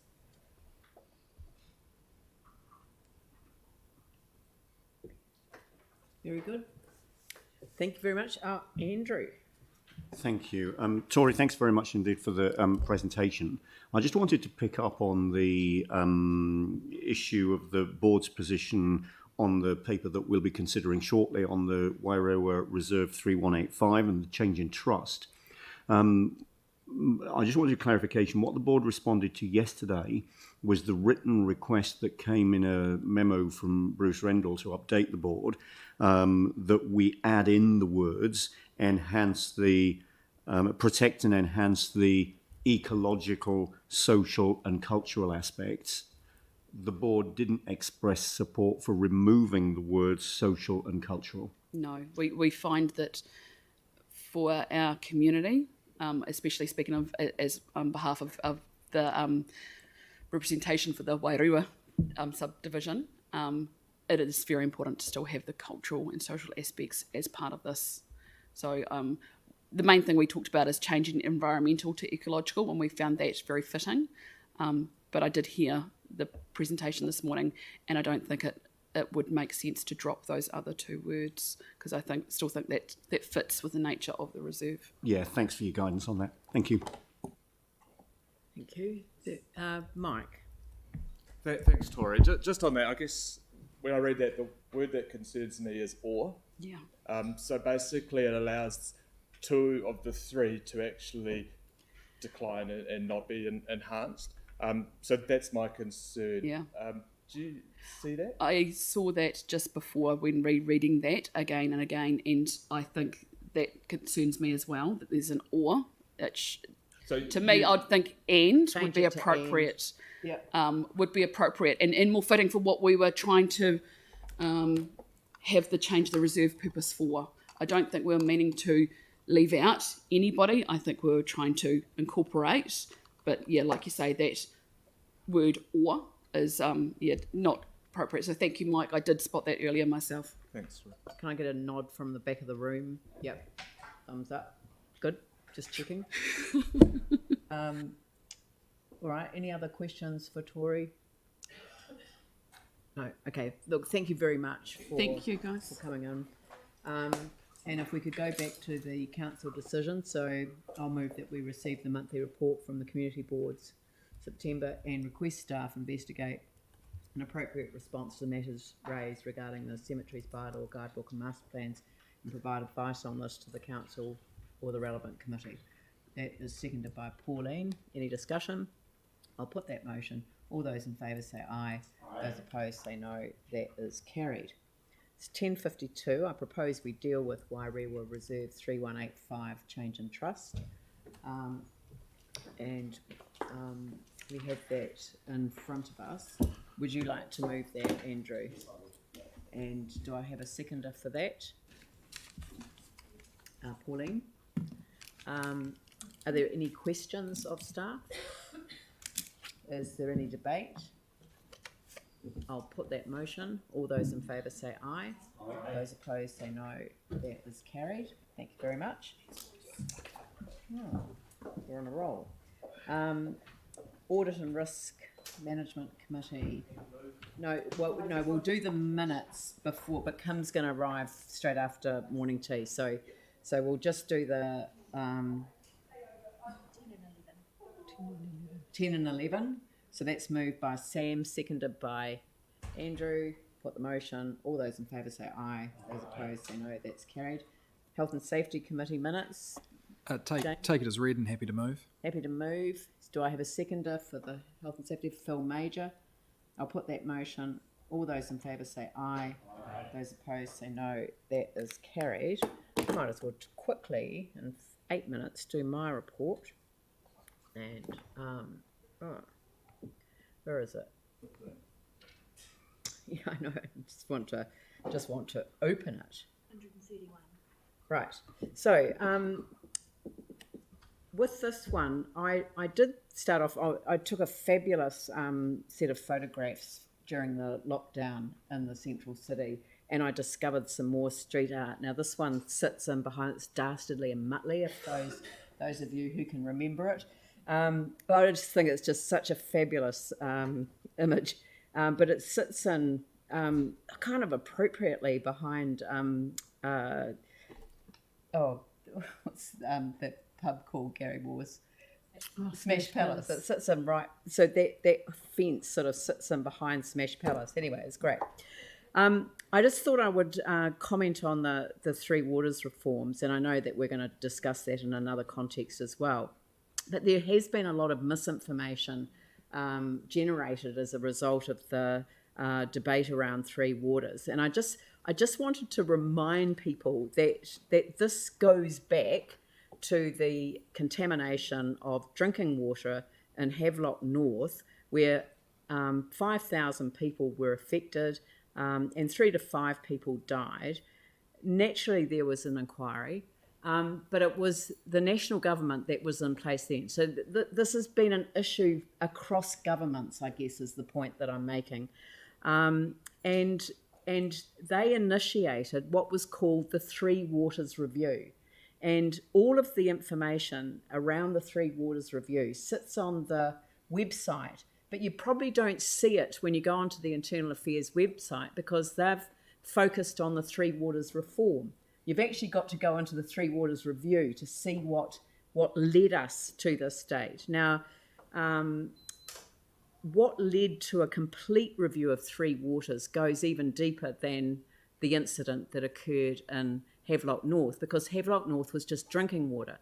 Drinking water has an association with wastewater, but not with stormwater. So there are some issues that sit in behind this, and governments, plural, have been worried about poor planning management and risk exposure across the system with vulnerabilities and possible risks that need to be addressed. And the following factors were highlighted, and I just want people to remember these. Political imperatives to keep rates low while funding higher profile expenditure on civic amenities sometimes acts as barriers to local authorities adequately funding the expansion and replacement of core Three Waters assets. So I think we have to remember that we're not just talking about our council. Sure, when we make a decision, we're looking at the interests of our council, but this goes across the board, and it's a huge risk to the country. And I want us to remember that. The balanced budget requirement doesn't necessarily produce the funding it could for asset renewals, and sometimes depreciation funds, you will be surprised to hear, are allocated for other purposes. The local government funding agency fiscal covenants restrict ability to borrow. There is little consistent, reliable information on the state and performance of Three Waters assets and service delivery. Smaller local authorities may lack the specialist capability and capacity to deliver services, especially with resilience, climate change and growth. And decision makers may also unwittingly agree to levels of risk that expose people, communities and New Zealand to unforeseen future risks of service delivery failure. Now, the reason that I'm just raising this is that successive governments have tried to grapple with the issue. When it comes before the council, we consider things in the best interests of our residents. But when central government makes decisions, it has to look at the nation as a whole. And so for me, the real challenge is how do we ensure that we've got clarity around seeking and maintaining an exemption from chlorinating the drinking water, which is a major issue for our city. How do we ensure that stormwater is fully integrated with our flood management and urban waterways if it's pulled away? And how do we make sure that what remains an intergenerational challenge is solved? We may not agree with the model, but there is a problem that needs to be solved. And I guess that was the point, that I just wanted to bring people back to that issue. The rest of the report is a summary of some of the things that I've been involved in and councillors have been involved in. But I did want to use the opportunity just to take people back and give people the big picture look at what of the challenge that we have in front of us. So I'm happy to move my own report to be received. Do I have a seconder for that? Mike? Any discussion? Put the motion. All those in favour say aye. Those opposed say no. That is carried. And Do you want to just do number 17? I've been asked to do number 17 so that people can leave the room at morning tea time. South Frame Lane and Innovation Square traffic and parking restrictions. Happy to move Sarah, seconded by Mike. Any questions? Aaron? Yeah, just one. Why no parking in there? If I can No answer people. that, yes. The issue is that it's operated very well up until recent times with no one parking in there. In recent times, though, people, as we all know, there's a pressure on parking in the CBD, particularly close to your place of employment, and people have been parking wherever they feel they can. The issue here is that the laneway is not wide enough to have cars parked on both sides plus through traffic, and the council does have even though the particular piece of land at the St Asaph end is in private ownership, there is an easement in favour of the council and the public for access at any time that is not blocked, and that specifically includes vehicles parking. So there's that side of it. The second part is Innovation Square, which is a council. It's land and fee simple. It's not a dedicated reserve. It's acting like a reserve, but people are just deciding to park on that area, and that's been the cause of a lot of complaints, because it should be a place, as with other squares in the South Frame, where people can congregate and relax at lunchtimes, etc. It feels more like a parking lot at the moment. So this seeks to address that issue as well. Any other questions? Yanni? I mean, thank you for the report. It seems that there's a number of complexities with the South Frame not really being the South Frame that was in the blueprint. Is there any process underway to kind of give us a big picture overview of the entire South Frame when it's completed and how it's working or functioning? It's possible. There's a lot of development that's happened right up to the edge of it, and I know we've got like schools and a whole combination of activities that weren't really envisaged in the blueprint. Yeah, I think once it's all sort of there and operating, we'll obviously do a bit of a operational review of it. What we're trying to do with this report is just trying to address the issues that we're aware of at this stage. Yeah, cool. Thank you. Phil? Thanks, Scott. Just so I'm on the right track, the South Frame itself, and this is cool, the South Frame itself is done by Otakara. It's not us, is it? We just do the best with what we've got when they give it to us. Is that right? Yeah, they constructed it, yes. Okay, thank you. Yes, another one of those. Sure. Right. Any discussion? I'll put the motion. All those in favour say aye. Aye. Those opposed say no. That is carried. So I will now... Ed? Oh, right. Aaron voted against.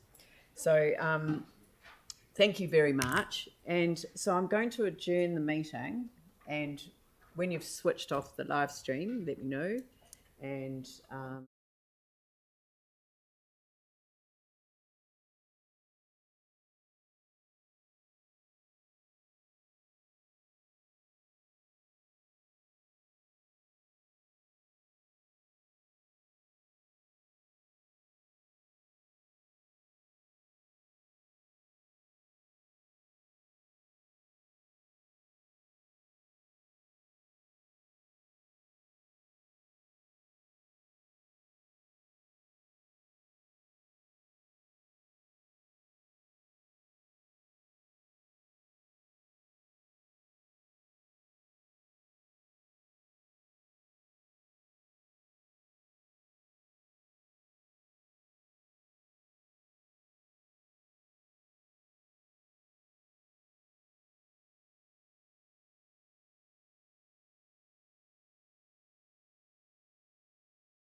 We're just going to bring the meeting back to order. I'm taking my mask off because we have external representatives in today. It's a requirement to have masks on, but I've been advised that if everyone around you is comfortable and we've got the 2 metres distance there and the 1 metre down there, that it's okay to take your mask off for speaking to the council.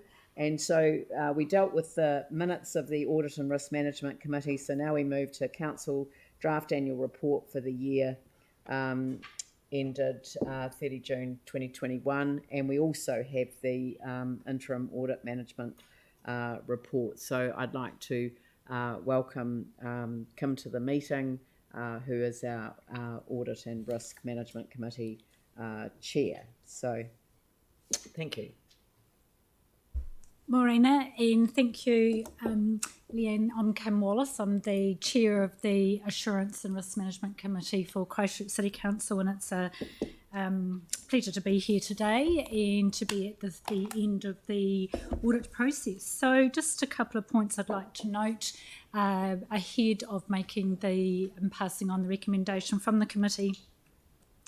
So we followed a process which is similar to what you would have heard about in previous years. We met on several occasions to review the draft annual report in detail. In one meeting on the 22nd of September, we did adjourn that meeting, which we then reconvened on the 5th of October to ensure that when we were meeting and at the point of the meeting, we had complete information in front of us, which included the management sign-off report, and also the audit was at a point in time where there were only minor issues that were yet to be completed. Further to that, our considerations included in-depth review of the draft financial statements and other financial reports that you're going to be making publicly available after this consideration. Our due inquiry included the significant assumptions and judgments, which are always present when you are looking at financial statements, so taking a look at those and ensuring that they were reasonable and appropriate, as well as compliance with applicable New Zealand and international accounting standards, which are continually changing and does mean that there's substantial work from time to time that the management team have to work through, and of course we then have to consider whether it's appropriate. We were pleased to see some changes in the reporting format were adopted this year, which we believe strengthen the readability of the financial information that's in the annual report as well. That will be an ongoing process where next year we will also look at opportunities where we can further improve the way that the disclosure notes in particular sit against the numbers in the financial report. Our process included meeting with Audit New Zealand, who are present behind me here. We have Chantal Ganetsky, who is the audit partner, and also Karina Page, the senior auditor on this on the council process as well. And in doing this, we were able to make due inquiry of them as to the appropriateness of the process and also the approach that was adopted. I also note that subsequent to our meeting, there have been final minor changes that were pending. I have been informed of those and comfortable also that they were satisfactorily completed. And Audit New Zealand have issued an unqualified audit opinion subsequent to our meeting that's dated today. So overall, in conclusion, we are satisfied that the underlying quality of the information and approach that was adopted in producing the report is both reasonable and also adequate. And we duly recommend to Council to adopt the 2020-2021 annual report. And I'd just like to take this moment to acknowledge and thank the team, both within Council and also with Audit New Zealand, for the work that they've put in this year. A significant amount of time invested, as you can imagine, with COVID and with the resources. This put tremendous pressure on time this year, but again, I just want to stress that the process was not undermined by this, but certainly there was a significant amount of work and effort put in, and I just want to thank the team for that. Thank you.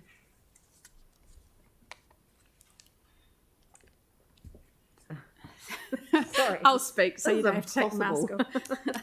off. Thank you, Kim. Appreciate that. There's a couple of things I just want to say first, and then I'll take you through the very unusual process that we need to undertake to actually request you to adopt this council report today. Just a couple of reflections of me as I've come in, obviously, in the last few months.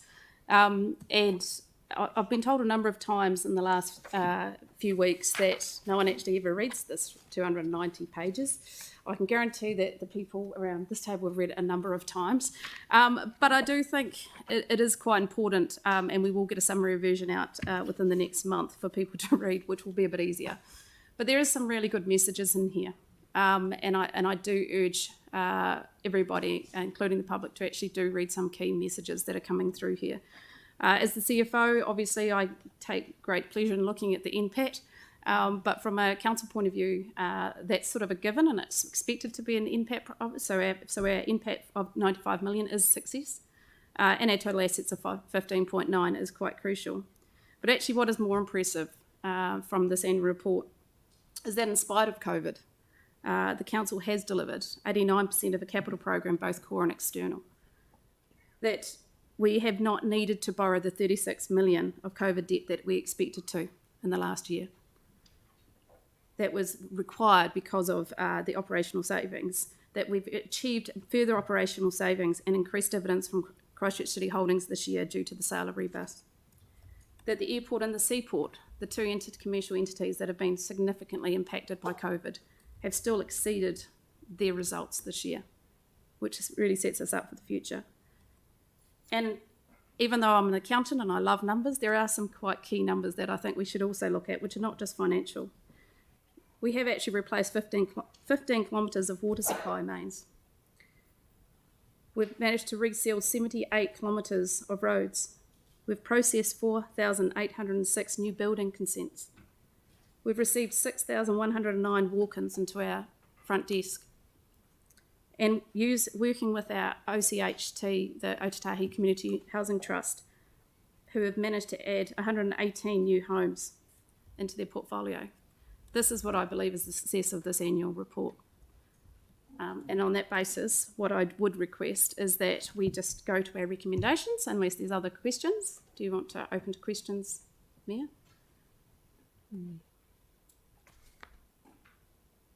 Thank you.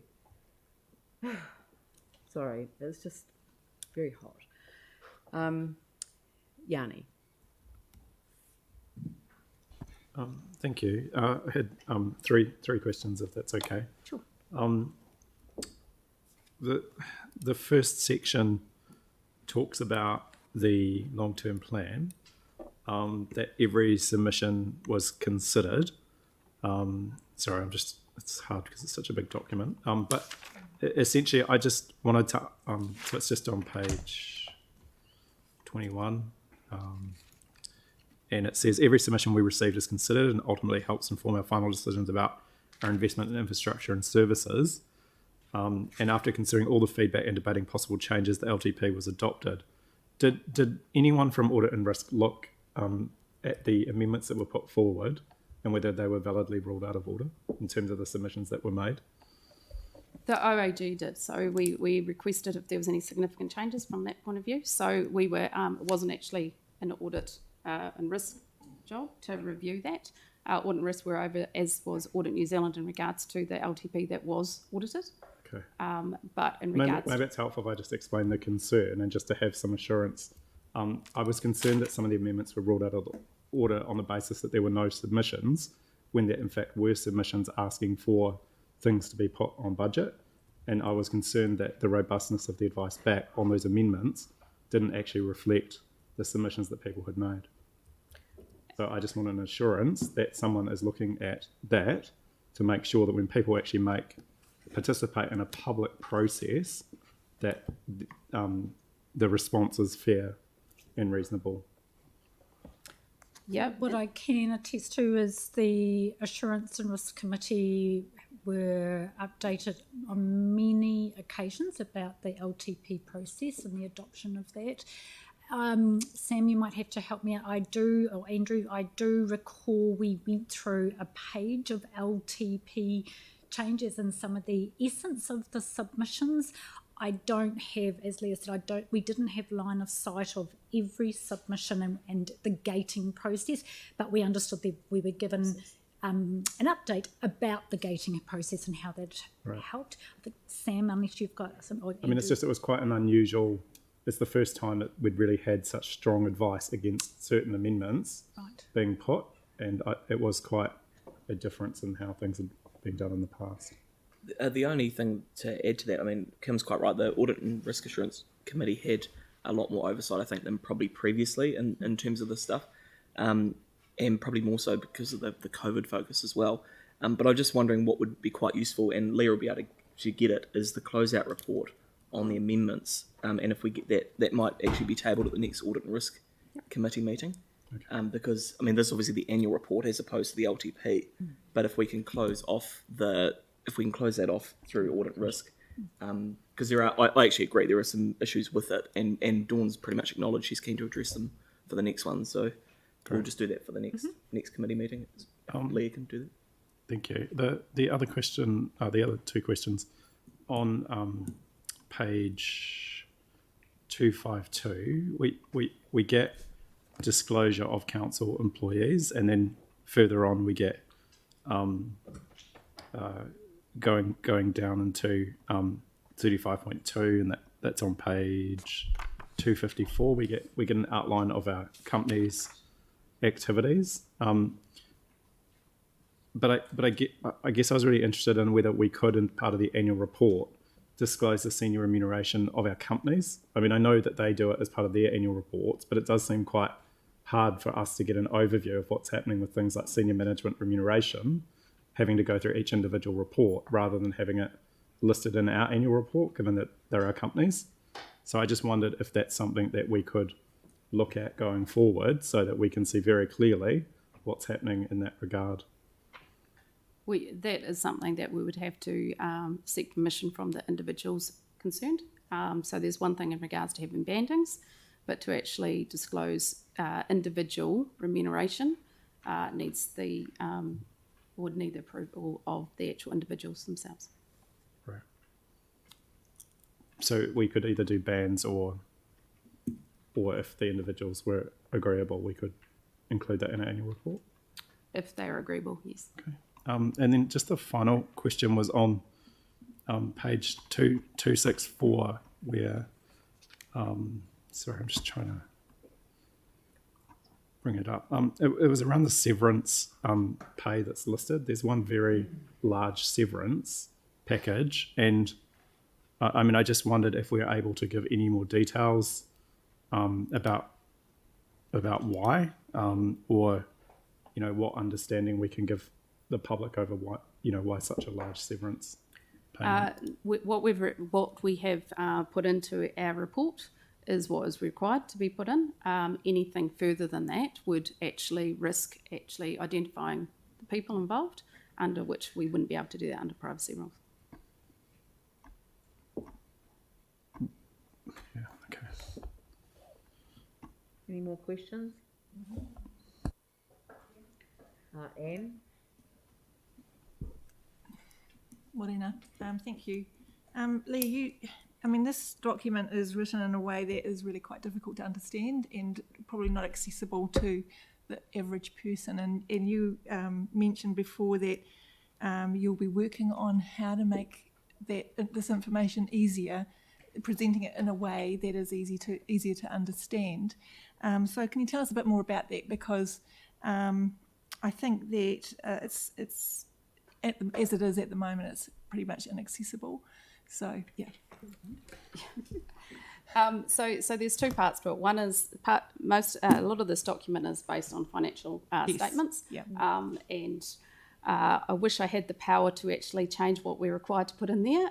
There's not much I can do about that, other than the fact that what we have done this year is put policies and put some commentary boxes in to actually explain what we're doing. We were talking about what Kim that are working through is next year. We also have a summary report that will come out within the next month which is a summarise, which is more words and talking about the highlights, which I think is more accessible to the residents that you're talking about. Some of the things that we need to look at, though, is how we actually present the strategic objectives of the council and how we are actually delivering on those. We're always going to have the requirements to put our levels of service and how we are achieving that, but we are going to review how that is done to make it a bit more succinct. We will also drive towards how we are going to put sustainability reporting into our annual report. Now, whether that happens next year, but we need to start driving through some of those reporting as the group will be doing from a task force, some financial disclosures that will be required to come through in the next couple of years. So it's going to be a work in progress, but we are committed to actually try and get as many people reading this as we can. Online, not digital, not paper. Yeah. So, and some of the highlights that you actually outlined would be perfect, you know, those points. And also, I think it's page 100, there are some questions that would be really good. You know, what we do, what we did, how do we measure up, how much did it cost, and what next? I mean, correct. You know, that would be fantastic just to have something simple like that would be good. So thank you for that. All good. Any other questions? Happy to move. Sam, seconded Andrew. Any discussion? Yanni. Thank you. I just wanted to move additional resolution around requesting that the senior management remuneration bands and quantums be considered for future reports from our council companies. So I don't know what the best wording is based on the response. Could he just repeat that? Sorry, I just wanted to, based on the question that we had, the answer that was given, that we could make the request to have disclosure of either the salary bands of senior executive remuneration from our companies, or we could actually ask have for their own annual reports. They're their own companies. This is for Christchurch City Council's annual report. Sorry, there's lots of stuff in here that's actually in their annual reports. If you read the section on our council companies, it was just a request. I'm not saying that has to be done, but based on what I heard the staff say, that there was no issue with raising that. Request. Hang on, he's entitled to move an amendment, and yeah. It's just not a very clear amendment. Is it just for chief executives or senior management? There's quite a substantial difference, and that's the point Leah's making. We disclose chief executives' remuneration individually, but the general managers that sit within them can't be identified. So I would hate for something to be put that legally is not possible. Yeah, I'm happy to leave it like that as the senior executive remuneration bands. Well, no, the bands are required by law to be published. It's just whether you have it in the So what you want is the individual information lifted out of their annual reports, some of which come after our annual report. Correct. That is the challenge. But that's why they have their own annual report. Could we actually get advice on that before we... Just have an annual report for It'd every just be good to company in get the some world. advice on it. What advice? Read their annual report Sorry, if you want to know about their the company. person who's seconding the motion has... I won't second it because I think I prefer advice on it. If it's in their own reports, then why do we need it in this one? Sorry, we are technically in debate. Yanni's moved an amendment, and often it's difficult in the course of a discussion like this that people move amendments without notice. You know, I mean, that is problematic, as I have said on a few occasions before. At this stage, I don't have a seconder for the motion, in which case it fails for the want of a seconder. So carry on with the debate, Yanni. Thank you. Look, I think the annual report is a really important tool for transparency with our community about what we're doing as a city. And I personally think it is good to give a reflection of what's happening with our council companies. The reality is that chief executive and senior executive remuneration has been a touchstone issue for so many people in our community, particularly with the things like the COVID impacts as well. And I think there has been a real desire for the community to understand how people are being remunerated and at what levels at that senior executive in those senior executive roles. So I can't see any problem with getting greater transparency around reporting. We should be open and transparent. These are public companies and they're part of the council, and we have no issue with putting other things about our companies that are in their annual reports also in our annual report. So I would have thought putting reporting against things like the living wage and the senior executive remuneration would be a very sensible thing to do if you believed in having transparency. I did also want to express concern around the severance, and I don't know whether we're going to get a briefing on that or what measures there are to kind of help people understand. But it is a huge quantum, and I would have thought that we should be able to get at least some greater explanation as to that quantum. But I just wanted to also acknowledge that, appreciate the work that Audit and Risk have done, and certainly look forward to the amendment closeout report being, because I think what's really important is for the community that have made submissions to our annual plans or to our long-term plans, that they also have to have confidence in that process being fair and robust. And I think, given the extraordinary way in which a number of amendments were ruled out of order, it is important to close that loop. So I look forward to that work happening. Thank you. Thank you, Sam. Oh, are there others? Sarah? Thank you. Kia ora, just briefly. While the information in here is, it's really good, it's what we have to do, and I'm looking forward to the summary and things. Reporting on finance and levels of service, those kind of things is really important. And I think that going forward, the reporting on the wellbeing, sustainability especially, I'm really looking forward to seeing how we do that. It's crucial. Council plays such an enormous role in how our city operates and the potential to change to be more sustainable for our future. So I'm looking forward on to the reporting, hopefully next year, on that as a start. Andrew. Thank you. I think it's important that we focus on positives here. This is an important tool. It certainly does have a role. Taking Anne's point, there are aspects of it that are not easy to understand, and that's why a plain language summary is so important. But I think the important things for this meeting today, we have run a good and robust process, which is well documented in this report and its attachments to get the annual report to this point today. The point was made by Leah, and I reiterate it, in a very unusual year, and despite significant disruption because of COVID, projects have been delivered to a high degree of what was budgeted and planned. Significant operational savings have been made. CCHL dividends have been delivered to a greater degree than we expected. Additional debt hasn't been needed to be drawn down as we'd anticipated that it might. Activity in general across the board has continued to high levels, and that's resulted in a sizable operating surplus and a significant increase in asset values. So all of this represents, I was going to say a good result, but I'm tempted actually to say an excellent result.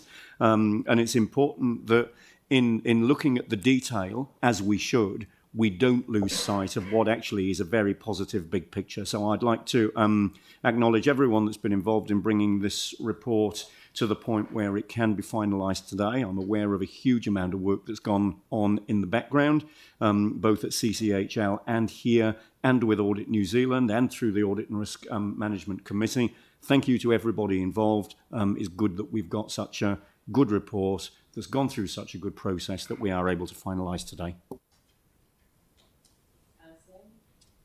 Yeah, well, I'll probably echo a wee bit of what Andrew had said, in that, I mean, this is a very technical thing that we have to do every year to give assurance to the people of Christchurch that we're using money correctly. So, look, I don't disagree with Sarah that we do need to comment on all that stuff, but if we're actually thinking about what we're here for, it's a legislative requirement that we pay hundreds of thousands of dollars to Audit New Zealand to oversee and to deliver. I think I actually do agree with you, Yanni, in some respects around the severance and that. There's no surprise there's been restructures through the year, and that is kind of an operational issue that I'm sure would be worked through.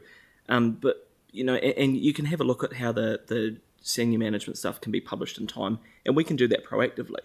But I would really hate it to be lost on the public that we aren't being transparent around this. If you look through what Leah and the team have done here, with really adequate oversight from Kim and a lot of good independent people, there are comments under every note in green, which I don't think you can spell out more clearly to the public. And it'd be remiss of me not to point out one of them, which says that, staff numbers fell by 4%.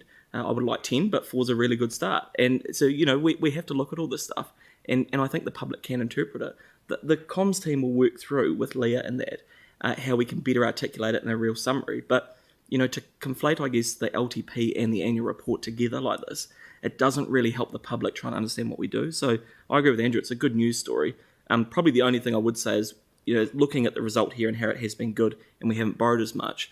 When we go into the next annual plan, I think we need to put a lot more focus on the growth element of the rateable properties, because that's where a lot of our saving has come from. So as much as there's been an OPEX saving, there's also been offset by, I guess, a building boom in Christchurch. So yeah, let's not get lost on some of the negative stuff when I think the team and the externals have done a really good job. So happy to move it. Thank you. I'll put that motion. All those in favour? Sorry? Just 1 and 4 to start with, please. Oh, sorry. No, so from a technical point of view, I need to move 1 and 4 first, and then I sign the representation letter, and then we pass the balance of the resolutions. So I'm putting 1 and 4, and that's an authorisation to the Mayor and Chief Executive to sign the Audit New Zealand Letter of Representation for the 2021 Annual Report. I'll put that motion. All those in favour say aye. Those opposed say no. That's carried. Excuse me while I sign a letter.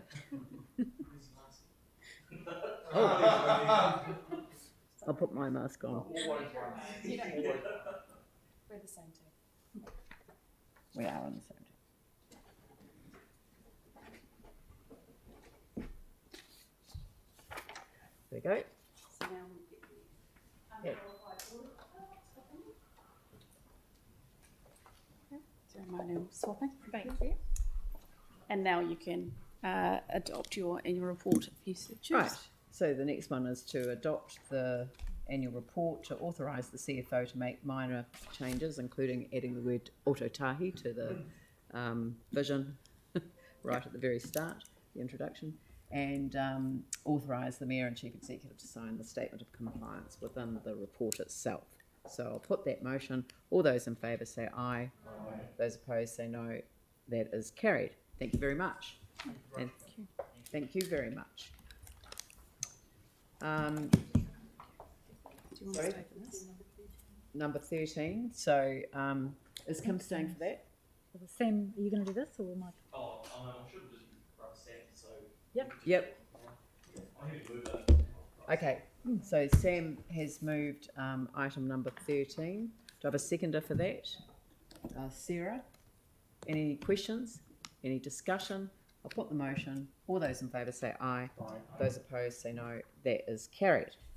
Thank you. Thank you very much. Thank you. So that's that. And how are we going for time? 11:51. Sorry? Doing number 16. And then Yep. So we've got implementing the City to Sea pathway, item number 16. And we've had a deputation in relation to that as well. And Andrew, would you like to introduce this? Thank you. I think all councillors are well versed in the topic. I am going to do a little bit of a summary though, so bear with me, which is not too specific. But I really just want to highlight that the report in front of you represents a really significant milestone. We've been, I guess, responsible for this land for a little over 12 months in this 10-year journey. And we're at the point where we're signalling to the community that we're moving forward. When the plan was released approximately 2 years ago, actually, the regeneration plan foresaw the City to Sea pathway occurring in the medium term, or phase 2. But called it but said, and it's a quote, early construction of the City to Sea pathway is considered critical to catalysing the area. So, arguably the plan is a 30-year plan. It's always been talked about as a 30-year plan.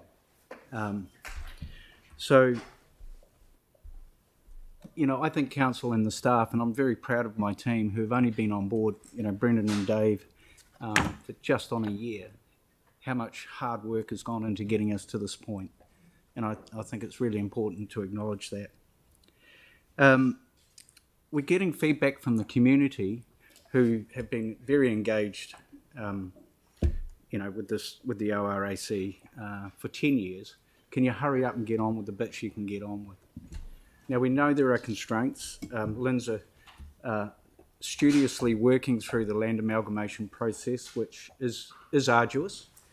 But I believe we've progressed very well. We're running work streams in parallel so that when we do get that land, we should have a very seamless process of implementation of the expectations of the community. So,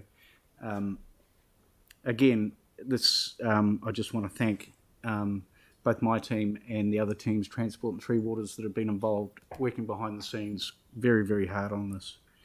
So today, fundamentally, there are two decisions for council to make. And you've heard from the Flatwater community sports fraternity many times. So they would like us to progress the analysis of their proposal and to formally stop and eventually close. And I highlight that word eventually. We're not going to run out and shut roads, but when it's time, we will. Adjacent to the river in the Avonside Drive area.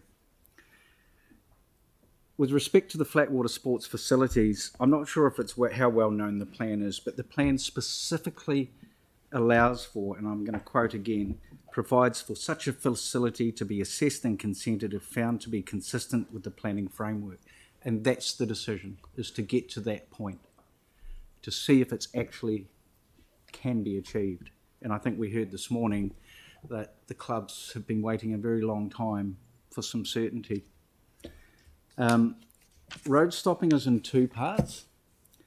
The recommendation A is consistent with the region plan. It was always signalled that the first part of Avonside Drive would stop.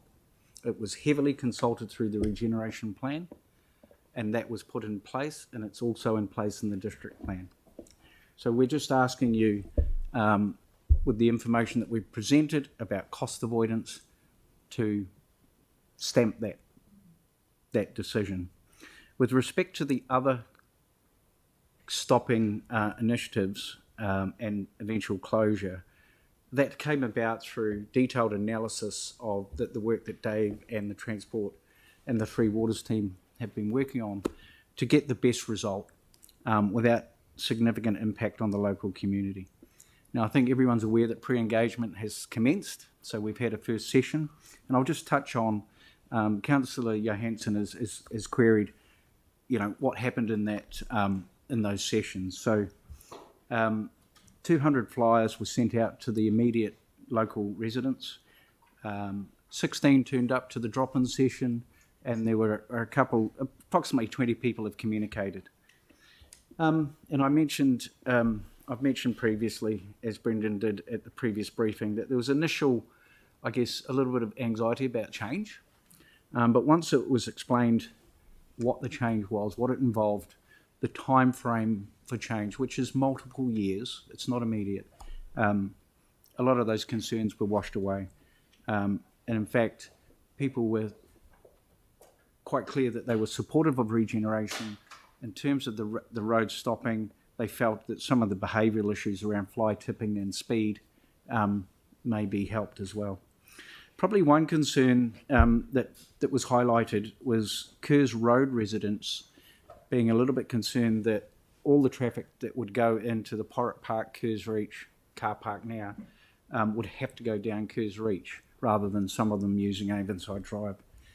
Well, I guess if we look at the proposal that Flatwater have put, well, that traffic, their traffic is going to potentially go to the other side and come in off Gayhurst Road. But the way the regeneration plan was left, all of the traffic to get on to the remaining open part of Avonside Drive was to divert through Kerrs Road. So in fact, it will reduce traffic in their area rather than increase. So finally, I'd like to thank Hayley Giulietta in particular and the Avon Atakaro Network for the constant energy that they pour in and the way that they collaborate and work with Brendan in particular and the team to make sure we're reaching as many people as possible weekly as we progress and start to implement these initiatives. So that's it from me. So it's over to the substantive report and any questions. And I'll swap myself out with Dave now for any questions that may arise. Well, I just have this amendment note that redesign of the park will be developed and consulted on in the future. Is that covers what will happen in the future, or do you need it to say note that? Yes, and Councillor Johansson and I, and we caught up just during the break, and just to touch on the opportunities. So we're seeking approval of a route. We'll be going into a concept development through the preliminary design processes. In particular for Avon Park, there'll need to be a change to the status of that land, so that will trigger its own consultation process. Right. And there'll be an additional consultation process around that community for the redevelopment of the park that will occur. And there's ample time. You know, we're not rushing in and building a pathway. You know, there's years of time to engage appropriately with all of the individual communities, and that's always been the intent. You'll see in the plan the different sectors in one of the attachments. Yeah. They represent community sectors that will engage with all of them about the detail of how they would like to see the exact positioning and how their communities can best understand and influence the final design. So is it better to maybe reframe that to say that note that any future redesign of the park will trigger its own consultation requirements? Yes, it probably would be. Yeah. That is factually correct. Yeah. It will. Okay. It will have to. Yes. Right. Okay. So that's all right. Well, I'm really happy to move that. I'm quite excited about it. So, and do I have a seconder for it, Sarah? Pauline, question. Yeah, just a process question that in 4, when we're being asked to stop the following roads, but then following consultation. So we're making a decision before the consultation. And I know that you've got it covered there, but to me it doesn't. Why can we not wait and stop the roads after the consultation? No, it would mean you'd have to come back. Yeah, it could be lost in the wording. Yeah, apologies. The wording was directly from Robert in legal, who deals with road stopping. So I just don't know that we can really make a decision. So if you make a decision now to stop those roads, I guess it could be a little bit clumsy in the wording. We're asking you to instruct staff to stop the roads, but it will trigger a public consultation process. So in essence, you have an opportunity, if there was overwhelming sort of feedback that this should not happen, that you could essentially rescind that. Yeah, I know. But all the indicators are.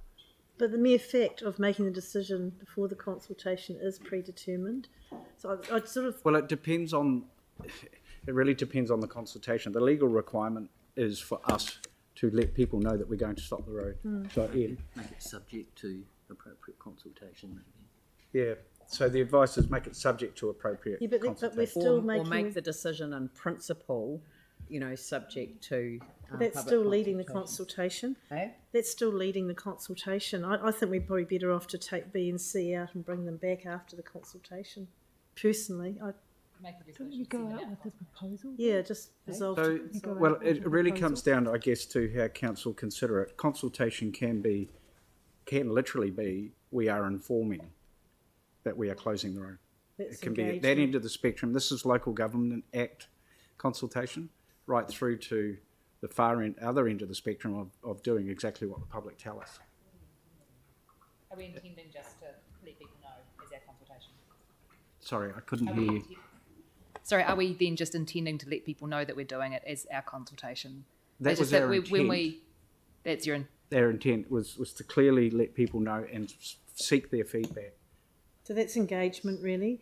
Consultation. Well, this is the advice I've been given by Robert. Consultation, normally you have options as well.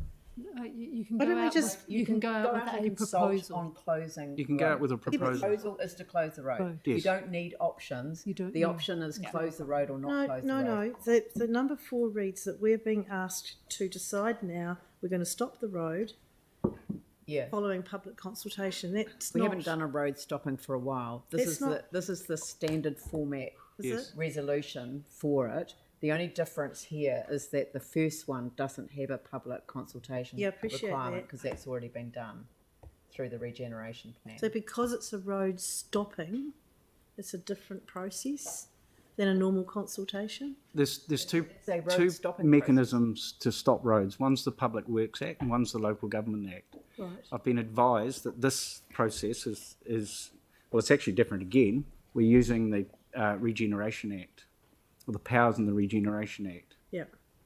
So we're effectively, because we're trying to avoid a huge amount of cost associated. Okay, so what I'm hearing is I've asked the question and I'm being reassured by staff this is the correct and okay process because it's a road stopping and it's under the local government. That's what I Acts. have been advised by our legal team. Yep, okay. Yeah, Sarah? It's one of those things where, because we use that same term consultation for things where we really do want to make changes and we really do want feedback before we do something, it's one of those things where the community will ask whether the consultation's in good faith, whether their feedback will be taken into account if we've already made an in-principle decision to do the thing. Yep. And as we've discussed earlier, while it says that we are asking them to do it following consultation, the next resolution actually says that we want the consultation before we make a request. And yet the resolution before it says let's request it now and then consult. Yes, so the intent there was, again, as I said earlier, that if the feedback clearly was so significant that council felt uncomfortable, they could change their position. So then you then have to revoke the decision that we make today if that was the case. We could, I guess we could amend C to, rather than say public consultation, public notice. Yeah, B and C.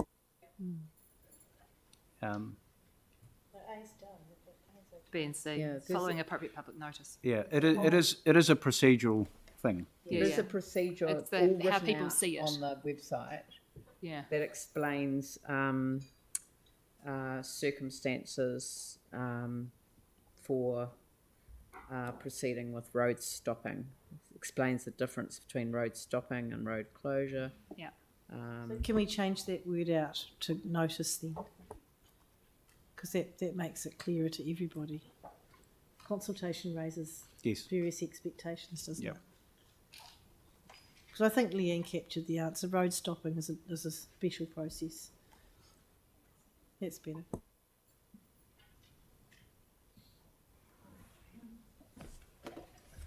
I have a different question, not on this. Yeah, well, but I'm Yanni gonna- was wait till it's- next. yeah. Just under resolution number 1, that we're approving the proposed CDC pathway route request staff progress design and implementation. I just wondered if we could incorporate consultation and engagement in that resolution, so it's just really clear that there will be going forward. I mean, I've heard that staff say that that's what we're going to have to do anyway, but I just think it would be good for the community just to give that signal in that resolution.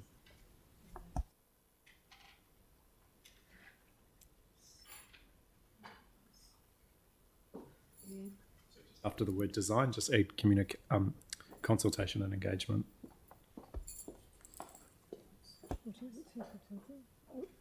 Do you want some staff advice on that? What do you? The advice that we've had is that we're going to have to do that, and I just wondered if we could just have a small amendment to make sure that that was recorded in the resolution. Yeah, no problem with that. Yep.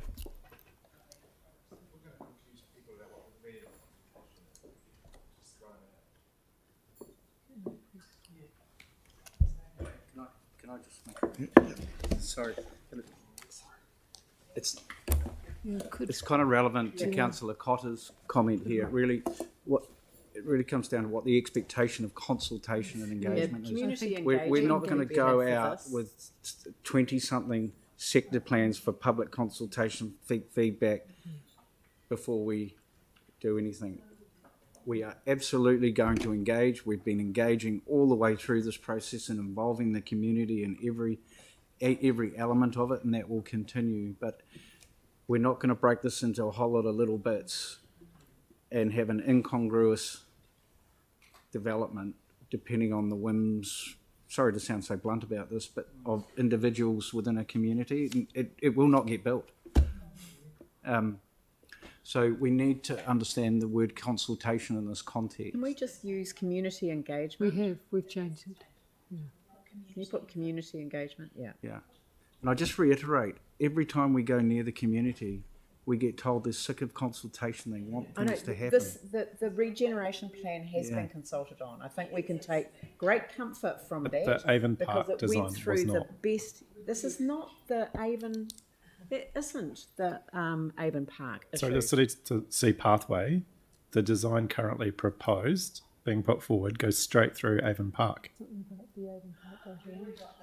already got Avon Park separate covered. resolution about the park. We've got the note for Avon Park. Yeah. Yeah. Okay. Are there any more questions, Sarah?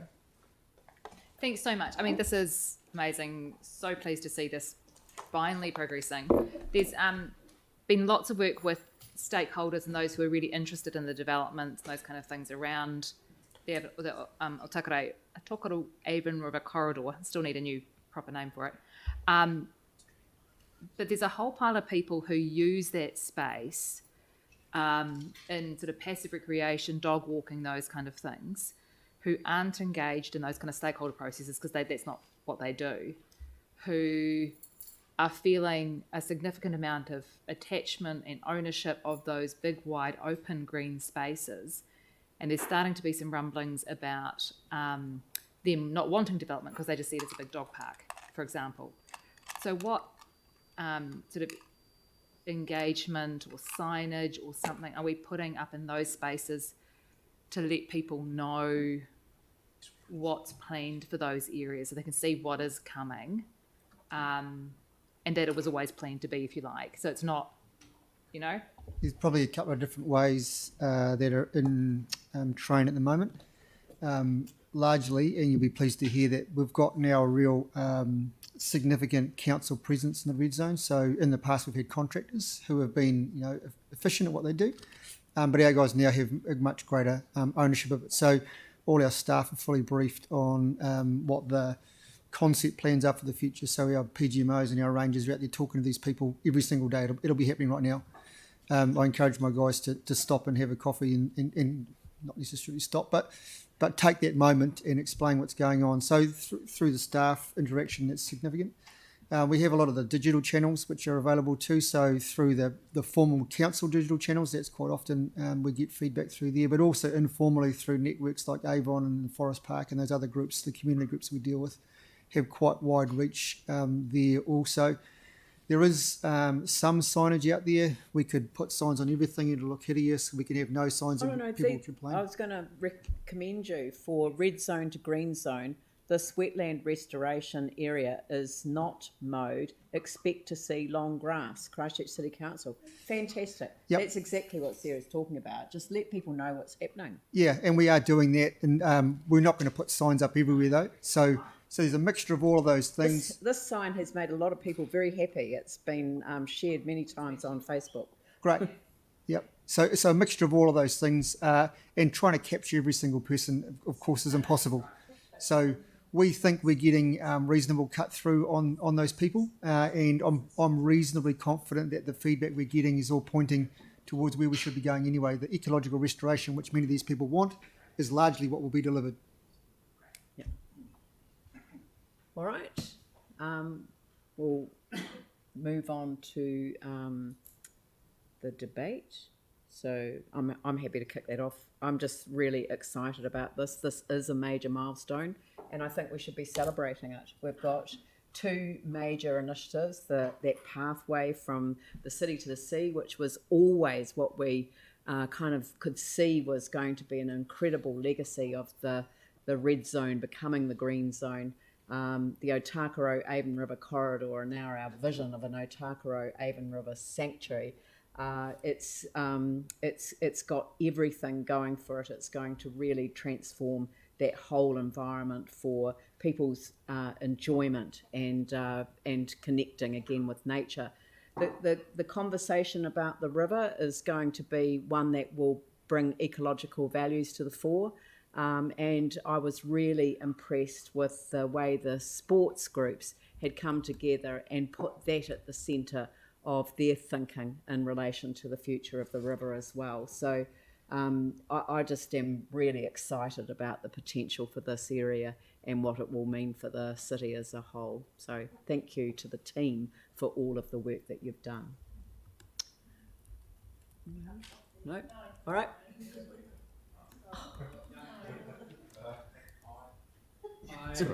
I'm a local councillor for the area. I find that quite insulting, actually, that the local councillor for the area gets derided for wanting to speak on something that's happening in his area.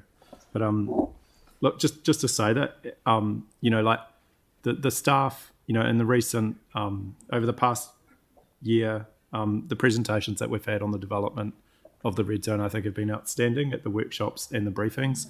We've had a lot of information, and you've laid out a really clear process to go forward, which I think is really helpful.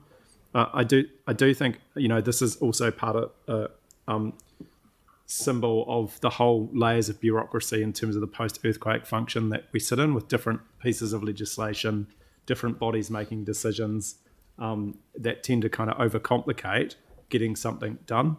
So I appreciate that we've got separate parts of the puzzle that have to be done in different ways, but ultimately it is quite confusing to not just have a plan, engage on that plan, and then get it done, which is traditionally what council would have done in the past. So, but I think this is, as has been said, a really exciting opportunity to get better environmental outcomes, to get better amenity outcomes for an area of the city that, has in some ways felt forgotten at times. And, I can send around people the information about Avonside in the press not too long ago, where people did actually talk through to how they felt in that community. What's really important is to acknowledge that this is a community that you do need to really engage with at a local level. It's just really important. And while I appreciate that this is a citywide project, there also are local impacts that need to be taken seriously. And the more we can get local people involved in the process, the better success and outcome we will have. I just remind councillors of some of the planning work that was done in Shirley and also in Aranui around community renewal. This is an area that has a huge number of state houses and community houses and, council or trust housing. So there are some opportunities in parallel, given that we've got time, to really think about how we can get really good community outcomes across not just the environment, but also some of the other issues in this area. So I look forward to that work progressing. I look forward to the engagement with the community. I think this will be a really positive thing going forward, but we also do need to be mindful of the existing community and that they participate in what we're doing rather than simply have things done to them. So I think staff have given an assurance that is certainly their intention, and I welcome that, and I look forward to this progressing. Thank you. Cool. Yeah, thanks. I'll support this all the way. This is the best thing that's ever happened to this part of the area, and because I used to do rowing in my past life, and it wasn't very much fun down there when all the other guys were there. But if it gets waka and canoeing and all of those other flat water sports here, they'll have more competitions, and it will bring more people to Christchurch. So it's win-win all over the place. So I'll be supporting this all the way. Thank you. Thank you. Anne? I also think this is a day to celebrate, because this is, as Yanni said, it's been like a very complex puzzle to try and bring many different bits together. So well done. And today we're going to give confidence to the community that actually something is happening now, and we're going to move forward, and it's going to be a fantastic legacy for all of us to enjoy. So thanks for your work, and it's great that this is happening today. Thank you. Yeah, I'll put the motion. All those in favour say aye. Aye. Those opposed say no. That's carried. Thank you very much. Thank you. So do we have... No. Yep. So we've got representatives from Christchurch NZ. Do we have to put our masks back on? I can't remember. I don't think so. Hey? No. It's whether they're internal or external.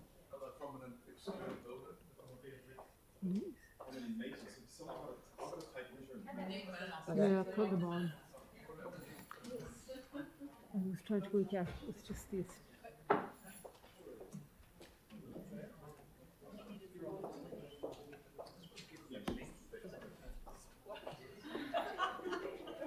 Hi guys, you're 2 metres away from people, so when you're talking you can take your mask off.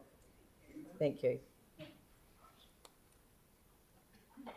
Thank you. The review of Antarctic Gateway Strategy and Strategy Action Plan. Kia ora koutou. Thank you for having us here today. We've had to brave some Antarctic conditions to get here today. The weather's appalling out there. Look, it's our pleasure to present to you today the updated Christchurch Antarctic Gateway Strategy. As you know, this is updated 3 years after the city passed its inaugural Antarctic Gateway Strategy. I want to just acknowledge a number of people who have supported this process. Firstly, of course, David and Sue from the Antarctic Office, Adair Broughton, Nick Bryan from the CNZ team, Matt Nichols and the Civic and International team, and Elizabeth Wilson from the strategy team. And also I want to acknowledge Liz Kereru from Ngāi Hariri, who has supported this process and the updating of the strategy that's before you today.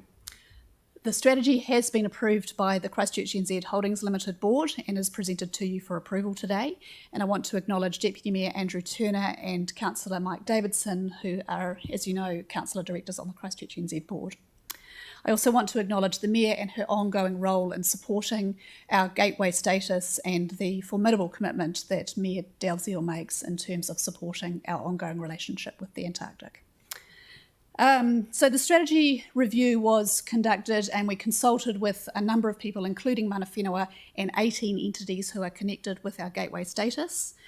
And I'm just going to quickly spend 2 minutes going through some of the key changes that are in the strategy, which is before you today. So fundamentally, the review and consultation found that the strategic direction of the current strategy was appropriate, but there were some opportunities to develop some aspects. Notably, we updated the context section to acknowledge the significance of the Southern Ocean for Ngāi Tahu, and we identified better opportunities to draw on economic activity and economic opportunities that are created by our gateway status. We've updated some of the language within the strategy to acknowledge Council's strategic priorities with respect to acceleration of climate change action and the commitment the Council and City has made to net zero emissions by 2045. We also updated the action plan that accompanies the strategy, and I'm particularly proud of the strategy because it does have a definitive action plan that accompanies it, and it's always important, as we all know, that we not only have the strategy, but we have the actions in which to carry out that strategy. So some of the actions that have been updated is the opportunity to maximise opportunities created by the Scott Basin McMurdo rebuilds and the greater connection with Christchurch and Canterbury businesses to support those rebuild opportunities. The opportunity for more action to increase collaboration on science leadership and climate action, and actions to allow us as a gateway to stay agile so that we remain relevant to the national Antarctic programs who base themselves here and connect with the Antarctic through the Christchurch Gateway. So just to conclude, the strategy in front of you is an important city strategy. We're very proud at Christchurch NZ and the Christchurch Antarctic Office to play a role in supporting the update of this strategy. And we want to acknowledge the city's special relationship with the Antarctic. It is special and unique. It supports our sense of exploration as a people and as a community, and it contributes meaningfully to our economy. We recommend that you do support the strategy today because we must continue to cherish and protect our gateway status, both locally but also nationally on behalf of New Zealand and our relationship with the Antarctic. So, kia ora koutou. Kia ora, thank you very much. David, did you want to say anything as well? No, I suppose just supporting what Joanna said. I think most of you are aware, because I've presented a few times here, that the core elements of the strategy remains the same, which is first and foremost welcoming the National Antarctic programs and protecting them, because that's our sort of primary goal that everything else springs out of. So, and then from that, the business opportunities with the Christchurch Antarctic network that's been established and continues to grow, and then some of those public interfacing activities like Days of Ice. So they sort of remain our focus, I suppose, which is really a big part of that implementation plan of the strategy. And I guess in this COVID environment, keeping Antarctica COVID free, certainly on this side, in the Ross Sea. Definitely, and we all know that the Antarctic programs have got that mission as well, including Antarctica New Zealand, who have to quarantine actually themselves before they depart for the ice as well for 2 weeks. Yeah. I mean, I do want to acknowledge that, because I know how much effort the Antarctic Office put in to ensure that we could continue to provide that level of support for the Antarctic programs as they travelled to the ice. So really wanted to acknowledge that publicly and thank you for it. Thank you. Right, questions? Jimmy Chen and Yanni. Thank you for the comprehensive report, particularly regarding to the new revised those Antarctica strategy. I have 2 questions. The first one, I just want to know because this strategy also affiliate with some other council or maybe some other key stakeholders strategy. For instance, like a council, we have a release, international relational policy framework. In that kind of the policy framework, consider also some other key stakeholders, But if we review 5.3.3, like 18 key stakeholders or further 38 stakeholders, will it cover all those stakeholders or not? I just want to know. The first question. Yeah, so it was important to us that we liaised with Civic International closely on this work, and that Elizabeth Wilson's involvement in the development of the strategy was also important to make sure that we had clear interface between other city strategies, including the multicultural strategies and Civic International strategy frameworks. Yes, okay. So at the moment, the sister city committee, whether it's part of 38 stakeholders, we have a consultation with them, like the Christchurch Korean city or USA sister city, or I'll just need to defer to Japanese. Nick, Yes, Brian and Elizabeth to answer that question specifically. Not the sister cities, no, but we did engage with the embassies and the programs that are currently using the gateway. Okay, thank you. Okay, second question. Okay, second question regarding your action plan. That's very good. But I'm only concerned you have a first to 3 years, 4 to the 5 or 6 years, etc. But I didn't see the leading agency and the supporting the agencies. How to distinguish each one responsibility. How to working together collaboratively can achieve your goal, the particular all those goals and your priorities. Yes. Yeah, so it's important that the strategy has longevity over the 3-year period. So we're not able to articulate a weighting within the action plan. That's the role of the Antarctic Office and Civic International as they carry out each piece of work, because obviously it changes for each part of the action plan. Okay, thank you. That's my question. Thank you. Thank you, Yanni. Yeah, thanks. Thank you for the work that you've done on this. I just a similar question to Jimmy's in regards to the action plan, but it's really around the CapEx. In the council report, we're told that there's no CapEx implications under 7 cost to implement. We're just told quite opaque terms that it's delivered by Christchurch and then through OPEX funding identified in the LTP. But actually, it would be good to get a sense of what the cost was of the activities and to understand the budgets that's attached in terms of, especially for that action plan, because I don't get any sense of what budgets have changed or what activities have changed and what the cost is, and I don't get any sense of, if we wanted to do more or if we wanted to do less, what the implications would be in terms of budget. So is there anything in detail you have around the cost of each of the activities and how you're prioritising that spend? Yeah, so in your letter of expectation to us, you articulated that we needed to maintain our investment into the Antarctic Office for the current SOI period, and we did that. We actually added additional budget into that area, and we've continued to subsidise the Antarctic Office through other areas of activity within Christchurch NZ. We do have a very detailed breakdown for all of the work undertaken by the Antarctic Office, but that's governed by the Christchurch NZ Holdings Board. question for council staff. Why would we not explicitly state how much this program strategy was costing in our report?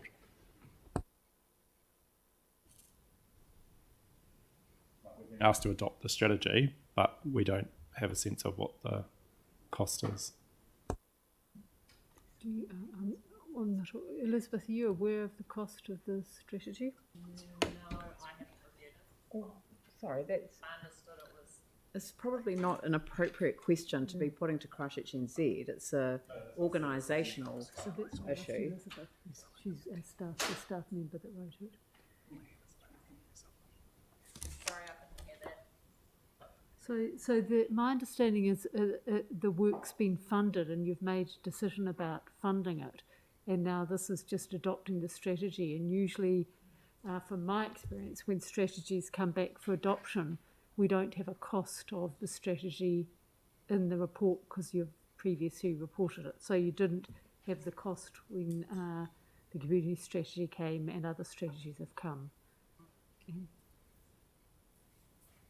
Perhaps I could contribute to this. This is a question of this nature we often get when we're in front of council, and I want to be clear that we're funded to deliver levels of service, and the letter of expectation is the appropriate place to have a conversation around various funding levels. From there, Christchurch NZ Holding Boards allocates the budget in order to deliver the levels of service. So it wouldn't be normal for us to provide a budget breakdown of that to that degree, given we have an independent board. Adopting some strategies, we would have a cost breakdown of the activities to have a sense of what was funded, what was not funded. And, you know, we would be told this will be considered as part of the LTP development. So, yeah, I mean, okay. Do you have any trouble meeting your levels of service on the budget that you have been provided? We just not in a normal environment. In a COVID environment, because of the impact on the Antarctic programs, we've had to divert more resource into retaining the Antarctic programs and managing the MIQ status, as you've outlined. Yeah. So it was difficult this year, but we would communicate clearly if we felt we didn't have enough resource to deliver to the levels of service. So you've had to dip into other areas in order to keep that level of commitment alive, but that's because things changed and you kind of pivoted to meet the need of the moment. That was directly as a result of COVID. That's correct. We've had to reevaluate all of our activity because of COVID, including our Antarctic activity. Yeah. Yeah, yeah. Or just no, let Jimmy move it. Oh. Okay. Oh, I was going to move it myself. I don't care who, just do it. I'm moving it and Jimmy's seconding it. Is that all right, Jimmy? Okay, thank you. All right. All right. Any further questions? Any discussion? Jimmy? First, I'd like to acknowledge, particular Antarctica Centre and the Christchurch NZ for this amendment of the new revised Antarctica strategy. If we review those new revised strategy, we can see they're setting up a goal. It's not only the one agency can meet all these, achieve those goals. Let's working together as a collaboratively. I'm very happy. Originally, you have a surveys, only the 18 the stakeholders. But now, because of Christchurch is one of 5, the kind of Antarctica gateway, we need more to promote the Christchurch. They can create all the good image and uplift our profile. So more stakeholders working together is most crucial, most important. I'm very happy, like the first 3 years, particularly mentioned the priority one, establish a gateway leadership group, not only Antarctica Centre, but consider our EV, our nation, our local, those partnership working together, because each one we share our the responsibility. That's most important. So especially at this kind of COVID, the specific situation, and also the council, we already, particular to declare this city is the climate change resilient, those the ecological, the city, only we working together collectively, we can achieve our common goal. So congratulations, we fully support. Thank you. You can take your Thank mask you. off to speak, Jermaine. I'll put the motion. All those in favour say aye. Those opposed say no. That's carried. Thank you very much. Thank you. Right, and now we come to the notice of motion. Is that right? Yep.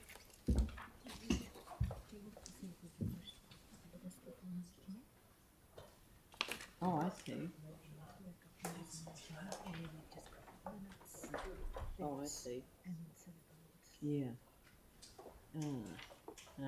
Yeah. Okay. I think I'm just being questioned as to whether we could get through this and all of the PX agenda before lunch. Eh? No, there's no.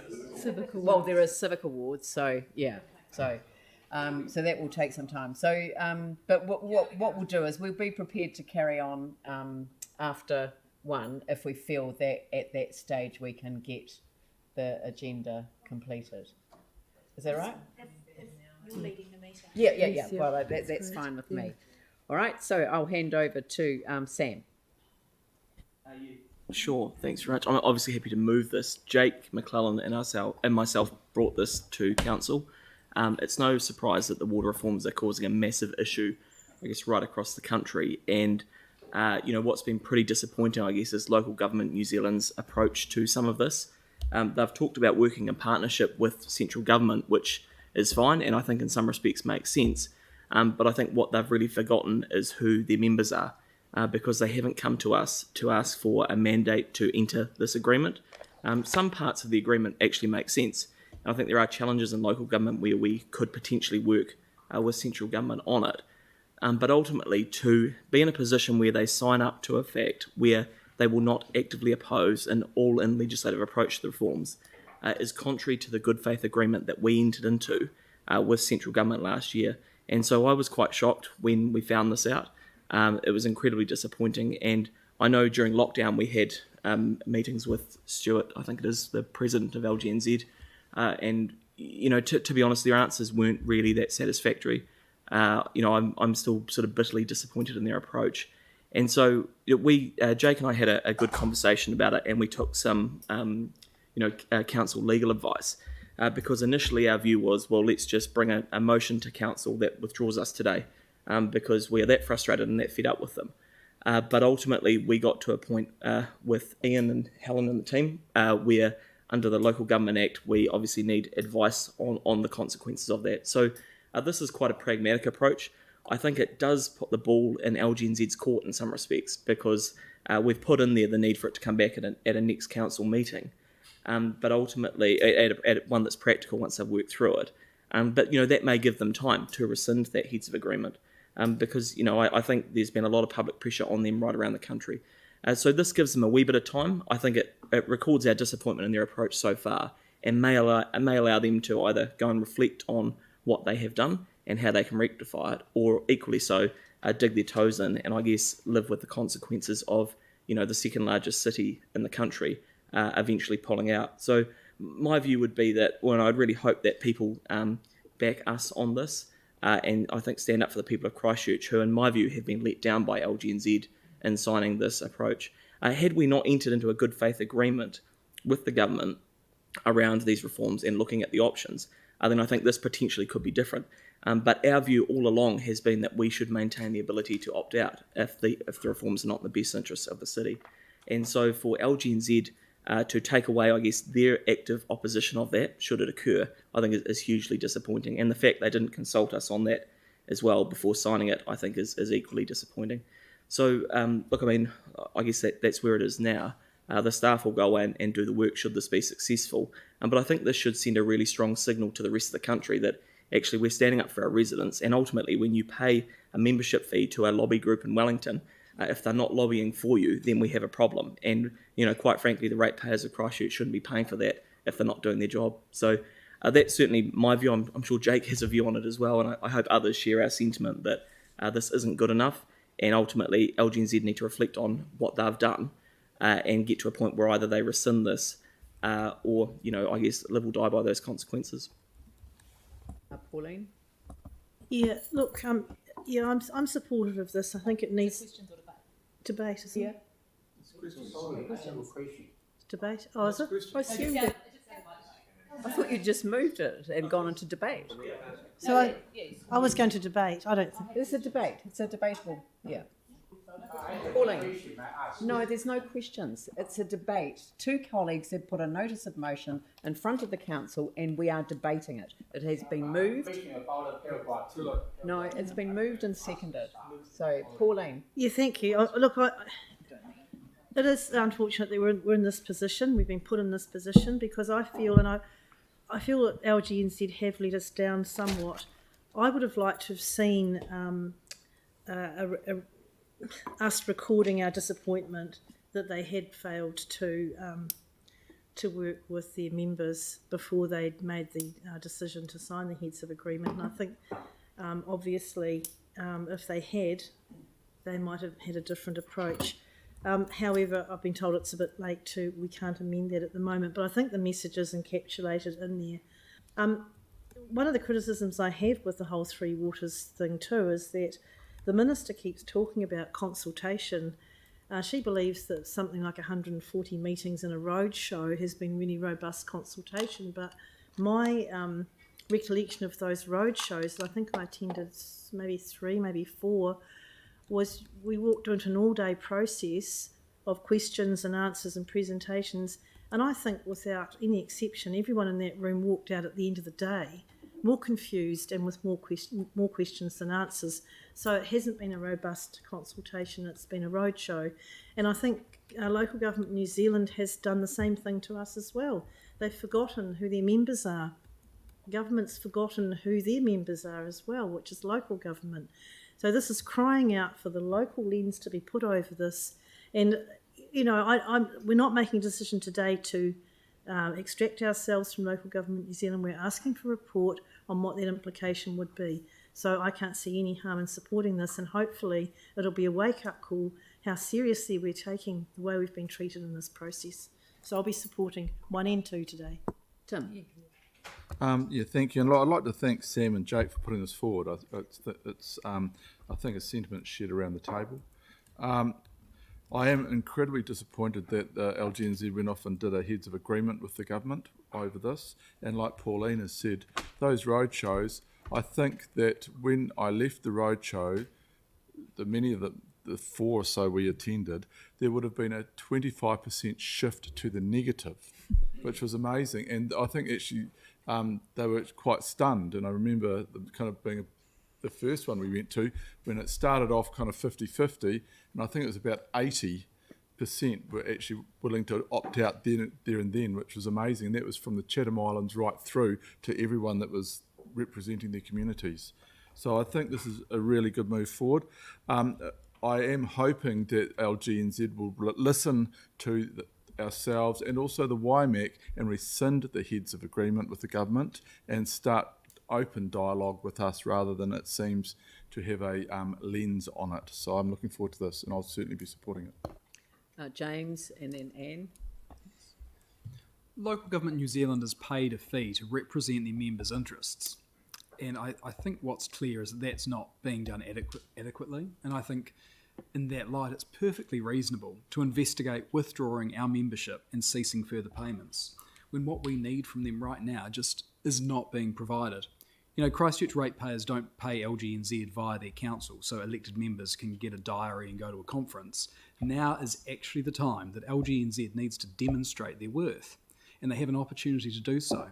So if LGNZ do anything, like literally if they do one thing at all, it needs to be for LGNZ to represent the vast majority of their members' views and interests and actively oppose the government's deeply unpopular Three Waters proposal, and certainly the potential mandation of it. There's the distinct possibility that these community assets will be stolen from residents. The theft of the local from local government is what's at stake here, and for LGNZ to potentially roll with that is a gross abdication of their responsibilities. So as far as I'm concerned, if LGNZ don't terminate their heads of agreement with the government, which essentially suggests that they'll be their lapdogs and they won't actively fight for democracy, then our membership with LGNZ is as good as redundant. Local Government New Zealand needs to decide pretty quickly if it will represent its members and stand up for them when they're needed most. If they will do that, then they have value. And if they won't do that, then they have none. Anne. Kia ora. So I think we're all feeling disappointed that LGNZ in LGNZ in their apparent failure to accurately represent us, their members, views on the Three Waters reforms to the government, and this needs to be clearly communicated to them. However, I think, so I'll be supporting number 1 up here, absolutely. However, requesting a report from staff that only focuses on the consequence of the cancellation of Council's membership of LGNZ and ceasing all payments is a missed opportunity.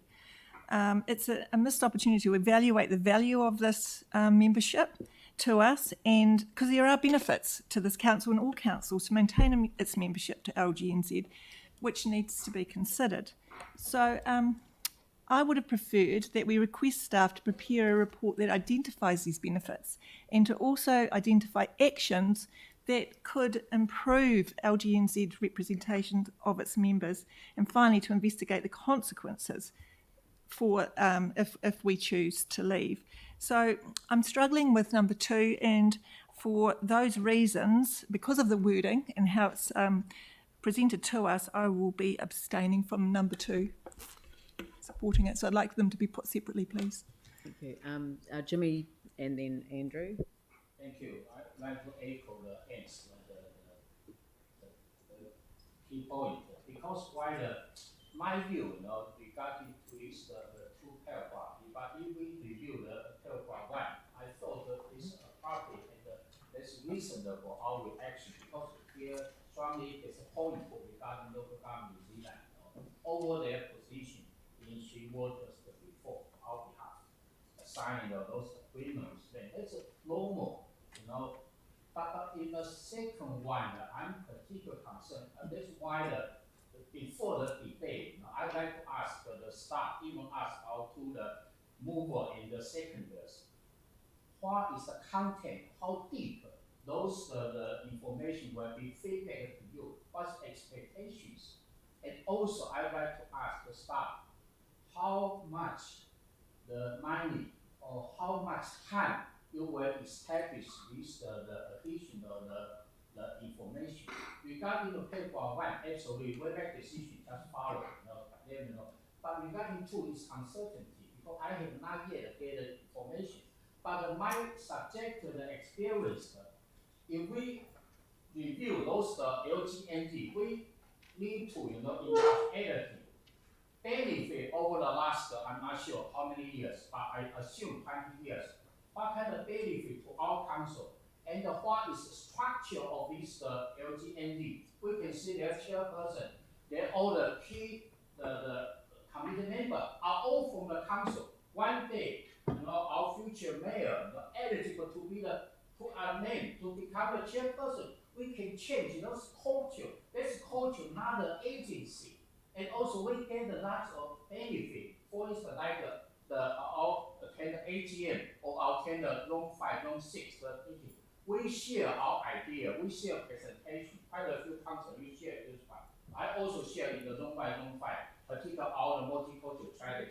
There's a good platform, good channel for us. Also, we can receive lots of information, particularly focus on the 4 well-being, social, cultural, economic, and environment.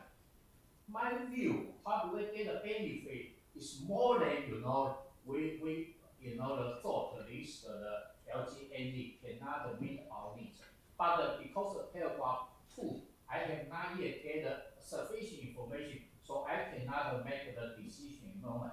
So same as N, I extension paragraph 2, but I fully support the paragraph 1. These are appropriate reaction.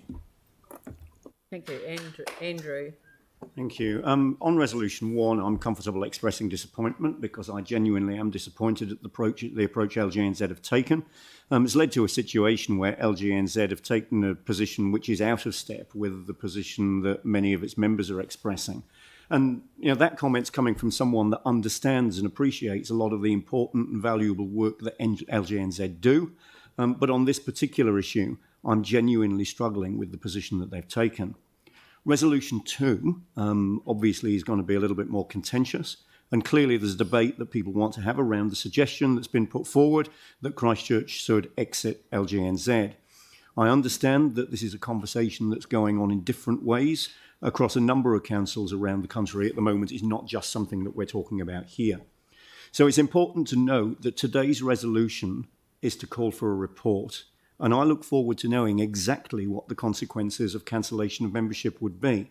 And I look forward to the debate on that report, which is the debate that some people really want to have.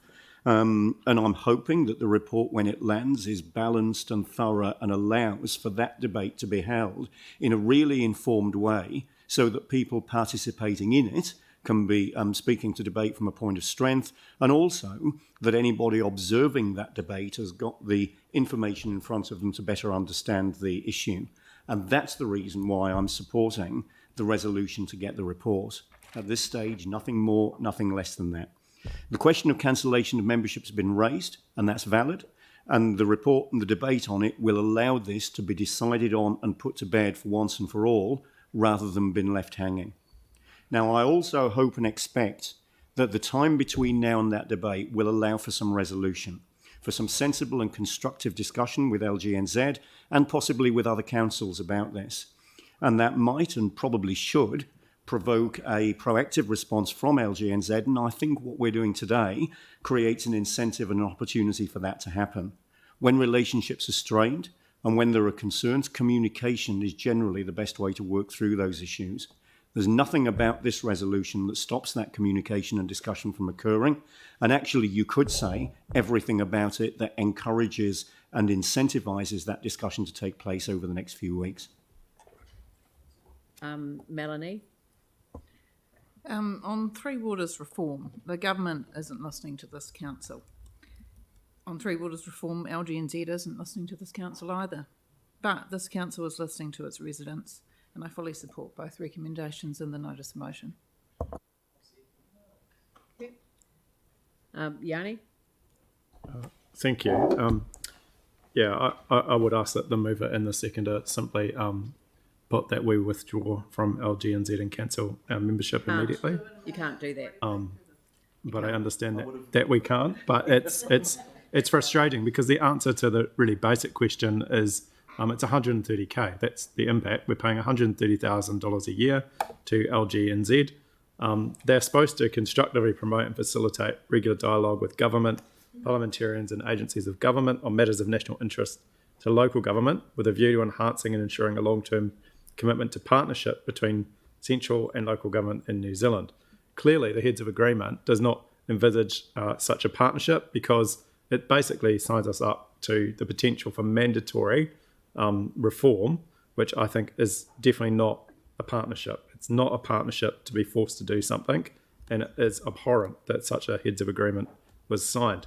Interestingly enough, in their constitution, they give LGNZ give themselves huge powers to basically enter into any contract, make any arrangements or undertake any activity for the financial or other benefit of LGNZ, and that may have been what they saw fit in terms of the Heads of Agreement, but it certainly wasn't in the best interests of us for them to enter into that.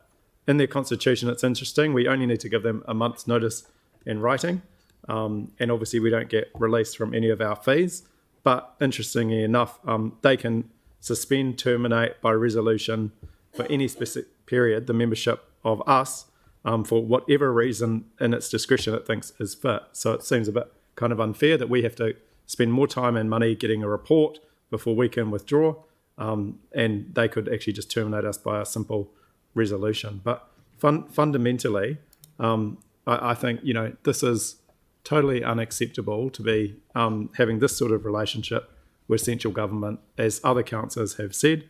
In regards to the water reforms, we have to do what's in the best interest of our city and our community, and clearly this is at odds with what LGNZ have promoted with central government, and I think it's time that we actually draw a line in the sand and say we will not support this organisation anymore. There have been a number of other concerns that have been raised over the years, which includes the high cost of the membership, the high cost of training for the benefit of paying an expensive membership. So hopefully when the report comes back, we can get some information in that regard, because it is quite ridiculous to be spending so much money on training when you're paying such a large membership fee. But if I had my way, I'd just withdraw from them today. I think this is doing so much damage in terms of the forced potential mandatory water reforms. The sooner we withdraw from LGNZ, the better off we'll be. Sarah? I can't vote for Resolution 2 today. It's not a good use of staff time unless we really think that leaving is something that we really want to do. And I know that from the debate, some do. LGNZ is our professional body. Do we really want to say, nope, not going to any more meetings with South Island representatives to talk about how we can work together to counterbalance Auckland? On Thursday and Friday this week. On Thursday and Friday this week. Sorry, we don't want the Mayor of Christchurch involved at national levels on issues that concern us. Nope, sorry, Alex, you can't chair the National Community Board's governance body, and I know that we're all booked in to talk to other councillors later this week on Thursday, and we expect them to take us seriously. No more belonging to an organisation who went to bat for us over nitrate pollution. We don't want to be part of a group of like-minded councils going into the future of local government reforms. Let's just do it alone, because we know that the government will want to work with us by ourselves. I don't think so. Do we want more elected younger members? Yes. Do we want them to get support through LGNZ Young Elected Members Group? Nope. Sorry. Leaving an LGNZ would simply be throwing our toys out of the cot. Do I have a problem with the way Three Waters Reform Heads of Agreement was worded when they took a stance on the government's ability to mandate without checking with member councils first? Absolutely. And I'm happy to vote for number 1. Does it actually affect our ability to opt out in any way, shape or form? Nope. Does it impact our ability to fight any mandated reforms? Nope. A decision today to ask for more info is akin to an in-principle decision to leave LGNZ. It shows a willingness, and more than that, an intent. Earlier this year, councillors turned down the request to get a report with information that would allow us to make a decision on STV as a voting system for Christchurch, and they were very clear. They didn't like the idea of holding a referendum, and they didn't want to waste staff time working on a report when there was no intent to go ahead. It's clear from the debate that what people actually want is for LGNZ to rescind the heads of agreement. Why don't we just simply ask them to do that and save staff time? While the debate today has focused on water, it is only one of many issues facing us, and frankly we should be, as Anne says, aiming to work constructively with LGNZ to improve how they represent us on these issues. We don't like the wording agreed to by LGNZ in the heads of agreement, but it doesn't actually impact us at all.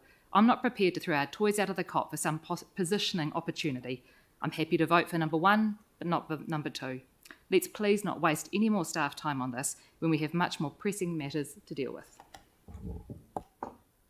Anyone else? Jake? Yeah, I'm pleased to support this motion that I've seconded, expressing our disappointment in local government New Zealand. It's clear that while LGNZ are telling us that they're not taking a view and that they're working with everyone, the truth is they're confused on this issue. And the only thing that's clear is that they're not representing this council and they're not representing the sector as a whole. They're telling everyone better to be in the tent or at the table. That's really a snake oil sales job, and the truth is that they're actually beholden to the table. And while they're simply unwilling to have those tough conversations with DIA, the truth is, in so doing, they're leading the government up the garden path. So, yeah, that's kind of my view. I'd also point to 7 candidates in the coastal by-election, by the way. It was a first past the post election.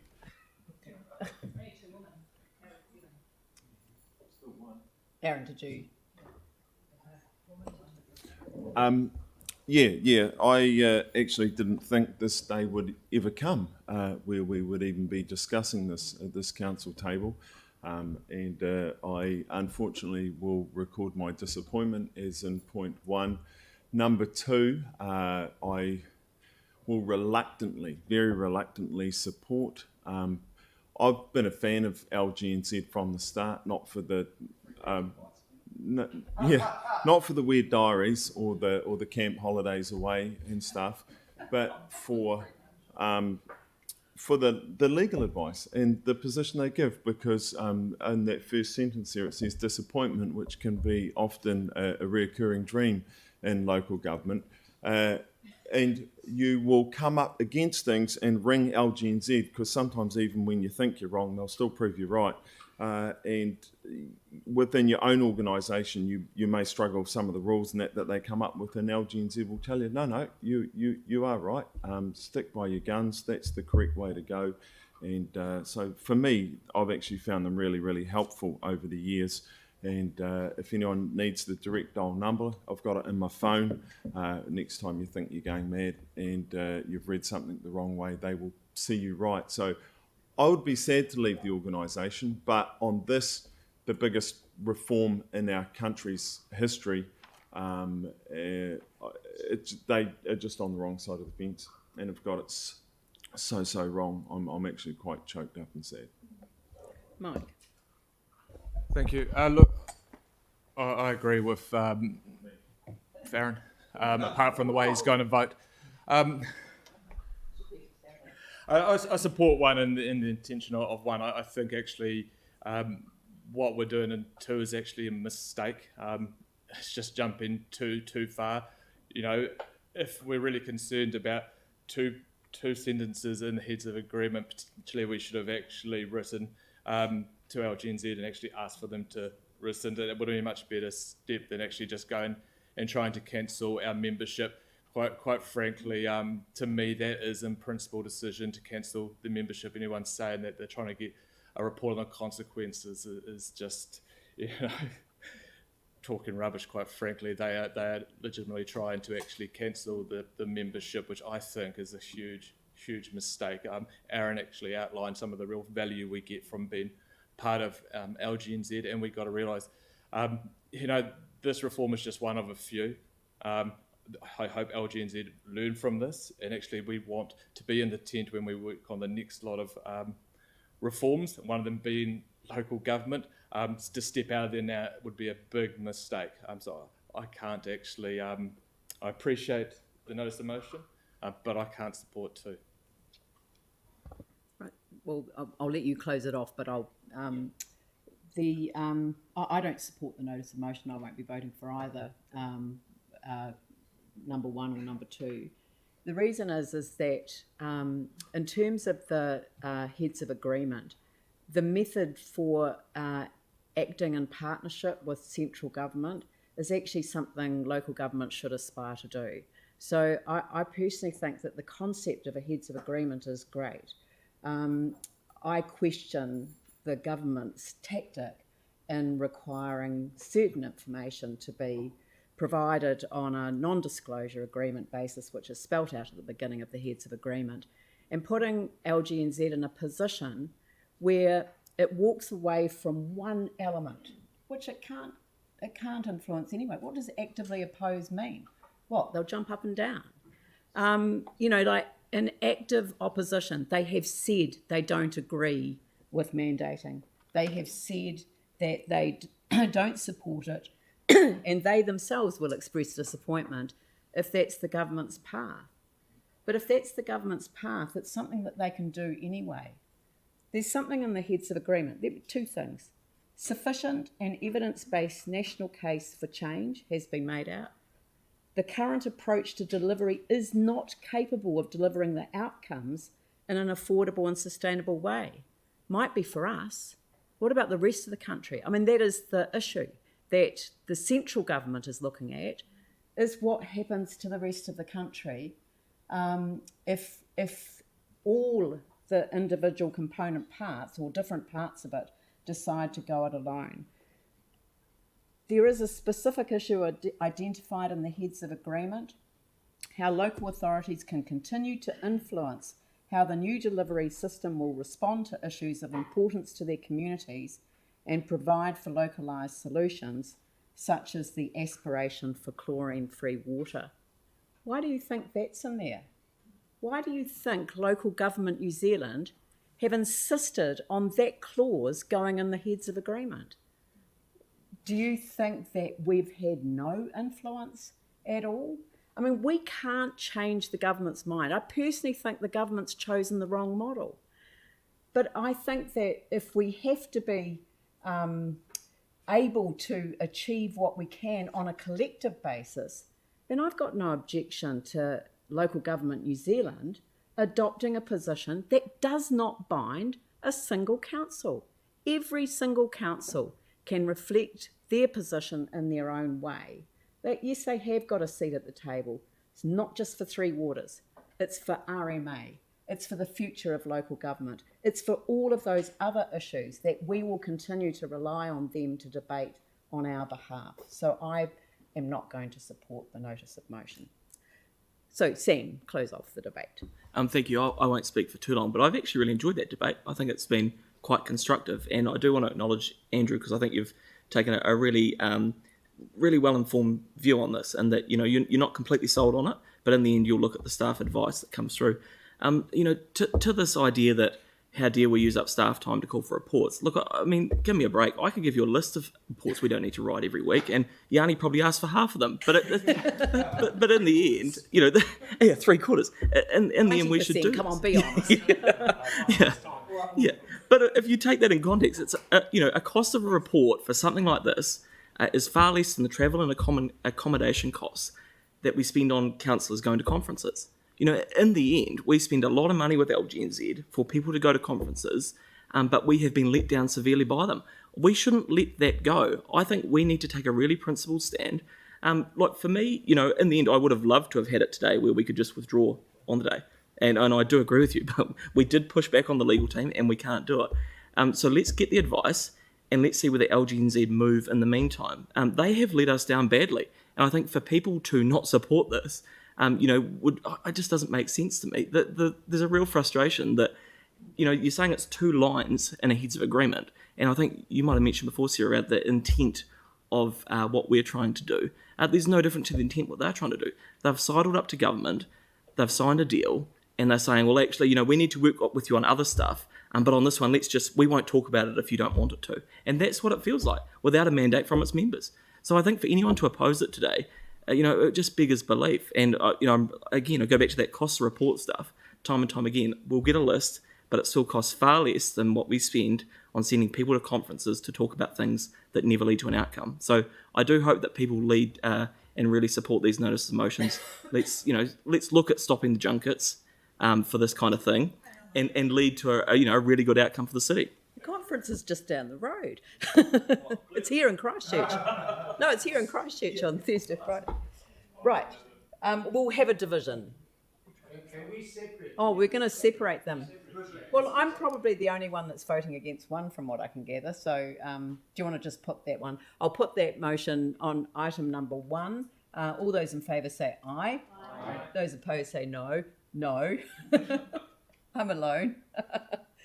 And so I'll get you to call a division on. I'm calling a division on the second one. The Mayor? No. Councillor Turner? Yes. Councillor Chen? Abstention.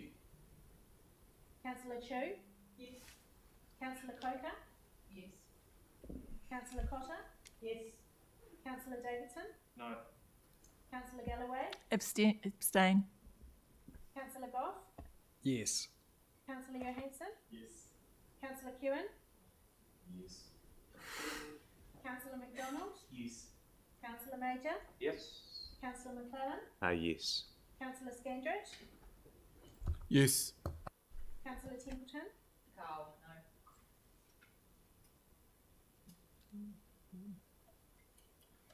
So it's 11 votes for, 3 votes against and 2 abstentions. Oh, I think that was carried. All right. No, look, thank you. That's carried. So now I will move that we exclude the public for all of the reasons set out on the agenda. We haven't got any additional people to have in the room. No, we don't. Do I have a seconder for that?